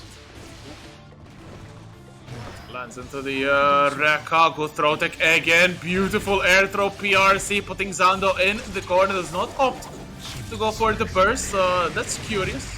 Definitely still winnable in the round. Maybe not so much now, as there's a hard knockdown. Gets the counter hit as well. Still not confirmed, but dashes into the clothesline, punched in the gabber, and Tiger Pop will get another round. Yeah, success. Good button for Happy Chaos. Is going to get the curse here and get the shot in, so the zoning begins. Although Tiger Pop choosing against it, opting to actually go in. Gets a counter hit there, but didn't confirm it. But we are going to get the corner pressure going. Is probably, never mind, is going to get a bar raid, as you say when it works. It's a bar raid. And another one coming out there to get Zando out of the corner. There's a mash from Tiger Pop, unrewarded with the counter hit, sets the sword, 5D to get the combo, 2-1 for H to get the kill. Another round goes to Zando, and it's a pivotal moment already in this fourth game of the set. 6S counter hit, and Tiger Pop decks another one in Ram's jaw, as much as a lot of people in chat would like to punch Ram, but it's still Tiger Pop with the lead. That FD from Zando will not do much, as his opponent has a gun and bars of meter, and they will be spent just now. Deus Ex Machina. The score is perfectly level, 2 games apiece. Did I just read he is so raw he built the hospital he was born in? That is sick. Alright, Tiger Pop tying it up 2-2. And already tying up the lead, so the 2-0 lead has come down, and now the momentum may be shifting here to Tiger Pop, not just dying in the corner, actually managing to get out. The Chuck Norris of gaming, indeed, with the 22k, and I don't believe that that's a bug. That's definitely Akara be jamming that much. Game the 5? split between 2 airplanes. Alright. So back to the game. It's game 5. So we'll see who will be the one to break the deadlock. Tiger Pop coming in after 2 games advantage. Beautiful 5P there from Zando actually crossing up. Gets the count hit as well. More to bottom. Damage. Fair and balanced. Next round. Bro. Oh my god. Small damage indeed. Oof. Alright. He's gonna get the JP here. Multiple of them to get the corner carry. Gonna get the throw here. Has the meter now to replenish the resources if necessary. But Zando managing to get out there with the JH, the double jump JH. And it's pretty difficult to anti-air that move when she is up that high. Gonna end the Rekkas early to try and get the corner pressure going as soon as possible. The YRC though is huge. Oh my god! He got thrown on the other side. I don't know how the throw actually worked because the roll actually completed. I think Tiger Paw probably extended the hurt box and gets the roll once again. The backdash from Zando actually backdashing a bullet, but it's still very close pressure. The throw will whiff. Zando uses burst, gets the jumpies as well, sets the sword into the corner, catches the backdash, but 2K will not be enough. Zando is still swinging. Tiger Paw swings just the same, gets the counter hit, will get Deus Ex Machina confirmed. Will get the kill and no one pixel away, gets the pixel OTG. And damn, what a round there. Not though he gets OTG gunshot after the Deus Ex Machina. So that was cool to see. But back to the wall here. It's going to be tough to get out of this corner pressure, even though, you know, it was somewhat nerfed. But doesn't seem to matter. Is actually going to hit confirm a JP into the super, doing so much damage. Ram not caring about the scaling at all. Again, the JP is working out. Without both swords now. So, Tiger Pop, you have to make this work. There's still one sword coming, has both back now, but back on the offense, and Zando doesn't have any tension gauge here, so won't be able to use anything to get out. He's going to go into the super, which is going to guarantee the hard knockdown. So, almost even on life, Zando has burst and has the minor lead, has also tension as well. Oh, the out of range, the YRC will get blocked. And Zando will punish very, very comfortably and take the 5th game. The tournament set is over, but the Ascended set is not. It's 3-2 to Zando. Shoutouts to Che Benji in the chat. Yeah, shoutouts indeed. Che, been helping me a lot out with the DNF server. If you're excited for that game, definitely hop onto the server. The link for that is actually in the MEA GGST announcement somewhere, I think. Or server links, it's there. So, shout out to Benji. But one thing Zando's been doing, which is kind of impressive, is the moment Zando chooses to burst is when he gets crossed up. So he gets the corner back, which is really cool to see. But nice whiff punish there to start off. The offense is going to get the Rekka confirm here with the dashes and forces Tiger Pop to burst. This ram pressure stuffed by the YRC, but getting too greedy going in for the run up throw. Shimmy from Zando killed for good measure. And it's another round going to the Israeli player who looks to be very momentum heavy right now. And but this round definitely looking to go for Tiger Pop. Yeah, it's a good start. Does have loads of resources here. IBFD again, not working on the jump in. Just the momentum just carries. But has the corner pressure here, is going to not allow Tiger Pop to jump out with the JP, building a lot of risk there, already up to 50%, but a little bit of a coming down with the throw. Although, one more touch will guarantee death. But this could very well be guaranteeing death as Calvados new and improved Season 2 damage. Oh, that didn't kill. See, Calvados is bad. Opium. Okay, first jump dust, safe jump, 6S. Oh, the air gunshot, but the far slash, massive range, beautiful spacing from Zando, and gets another game on the board. It's 4-2. So it has been a story of 2 games at a time. 2-0 Zando, 2-2, and then 4-2 for Zando. Man. It's a tough set, and shoutouts to... Was it Sean with the sub? Shoutouts to Sean with the sub. Yes. Our resident skin maker. Sean, I need you to make me that black color from Plus R. I'll even pay you to do it. The Kai one, I want that one. Anyways, getting into game number 7 here. between the two. Xando again building up a 2-0 lead. And oh my god, baited the throw there with the shimmy. And man, it's looking long for Tiger Pop already. Gonna get the hard knockdown here. Let's see what the Oki is. Just going for the good old JD, but Tiger Pop gets a challenge out of it. And we'll try to make the most mileage out of it until that jump K catches Tiger Pop in the face. And that's another round for Xando, looking to make it 5-2 lead. At 5-2 then will be really ugly for Tiger Pop to get the win, but big combo for Ram about to happen. Beautiful stuff from Xando, keeping up the corner pressure as well. Burst is back from Tiger Pop, but the 5P, beautiful anti-air from Xando. Absolutely. Gonna RC the little neutral skip there. Oh no, getting caught. Unfortunate. But now without the sword, so can Tiger Pop make it work? Oh, jumped under the clone, and again, I think it's Daro, right? It's so damn fast. And so it is going to be 5-2, and now we can say it's looking longs. It's looking very long for Tiger Pop. 5-2 for Xando, and the Ram player is not showing any signs of slowing down, and yeah, definitely Tiger Pop has to shift a couple of things around, I feel.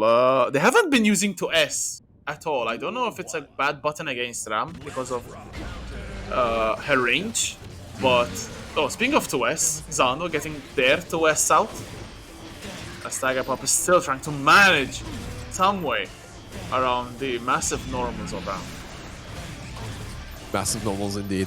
Gonna go into the super here to keep the pressure going. He's gonna get a wall sample for this most likely, so yeah, gonna go for the reload and replenishes the resource. But what a great backdash, actually backdashing a bullet.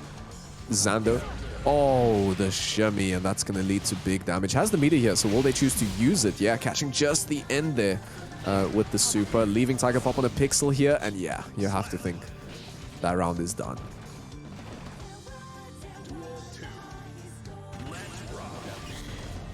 Probably some more reflections for Tiger Pop as they try to get the Happy Kills zoning on the curse. But these dash blockings though from Xando really on point. Cannot confirm off of that jump page, but Tiger Pop playing more at Ram's range will get them probably killed even faster. The burst quite late, but make sure that Xando does not go for the burst bait. Tiger Pop gets a good amount of damage from this one. Yeah, burst safe damage as well. Is going to use the round slot BLC, the classic. Gets a big 6S, and that isn't going to get bursted. So it is going to be the round tied up. And I actually want to know if Xando is using the new dash macro. Chat, are you using it? Say yes or no. I'd actually be interested to know. But let's see. Going to go for the 6B into sword throw. Nothing much Tiger Pop can do about that. In that instance, again, JP actually worth punishing Tiger Pop's own JP. And gonna go straight into the super, guarantee the hard knockdown. What will the pressure be? I imagine back to the corner for you. Oh, fast RC! Oh my god! He got the dirt cross up with the 8 sword. That is absolutely... Wait, no. No, I think Tiger Pop actually moved. That was unfortunate for Tiger Pop, I feel.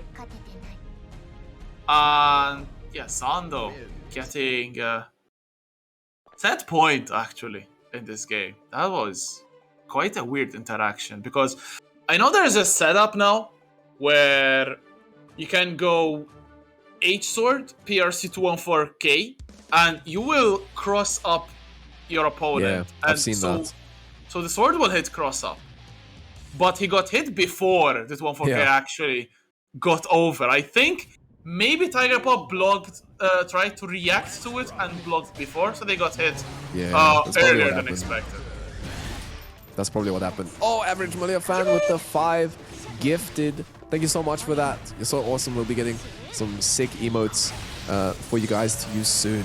And thank you so much for that. Absolutely sick. But it is going to be not so sick for Tiger Pop, who unfortunately is on the back foot, but is managing to potentially make a comeback here. The reticle not locking on, and it is going to be the 214H. that he's going to do the big damage and close out that round. Xando on Ascension Point. What the hell was that? I think got rolled through the 2D RAM. 2D button is no longer a myth. Goes for the side swap with 214k. There's no resources on the RAM. There's burst available and we can see a gold burst, but right now Rolly going to see pressure, crosses up into the 6p, but uses the burst to come out of the danger zone. And Xando putting the danger on Tiger Pop. This could be it. This could be the final moment of today. Good defense from Tiger Pop. Runs into the forces the burst out. Yeah, and the clone actually grabbed the hit there. Managed to get the side swap, intentional or not, I'm not so sure. But oh no, are they going to get punished for this? Oh, actually managed to get the hit. Did they just hit confirm a shot? I didn't even see. And so already, this is going to be Tiger Pop who is going to... Oh no! I just see... Okay, I'm desynced. You go for it. That's basically it. Unfortunately for Tiger Pop, they had all this momentum and went crashing into the wall. And Xando is your new Ascended champion, will bag the whole prize money of $60 in the pot. And damn, there is a new champion on the block. And I don't know what challenger has to come and boot Xando off this throne, because Tiger Pop has been bossing it in EMEA for quite a while, and Tiger Pop has been bossing it for quite a while, and Xando just comes in and smacks him on the head, just like I'm gonna smack Sechi on the head, and takes the throne for himself. What an impressive showing! There it is.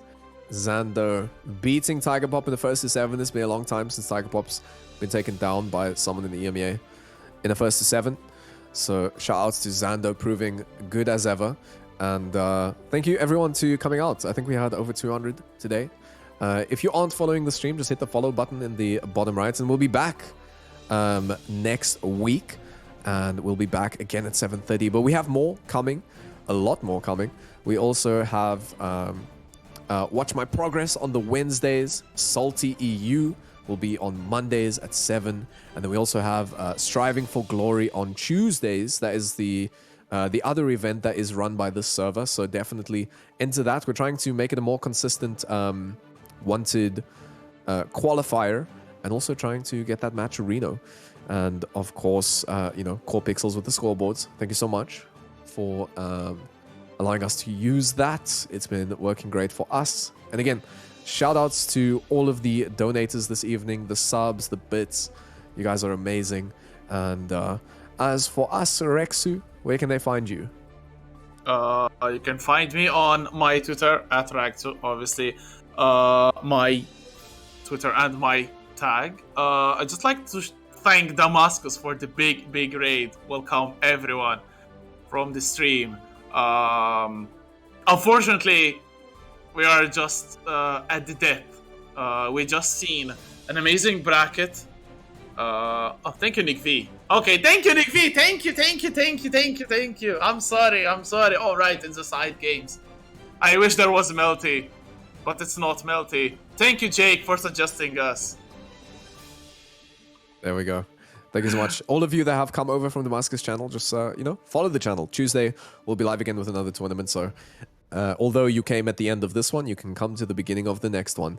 And as for me, Sins_FGC on Twitter, Twitch, and whatever other social platform. And again, thank you to everyone for coming out this evening. And I think that'll be it for the show. Catch you next time.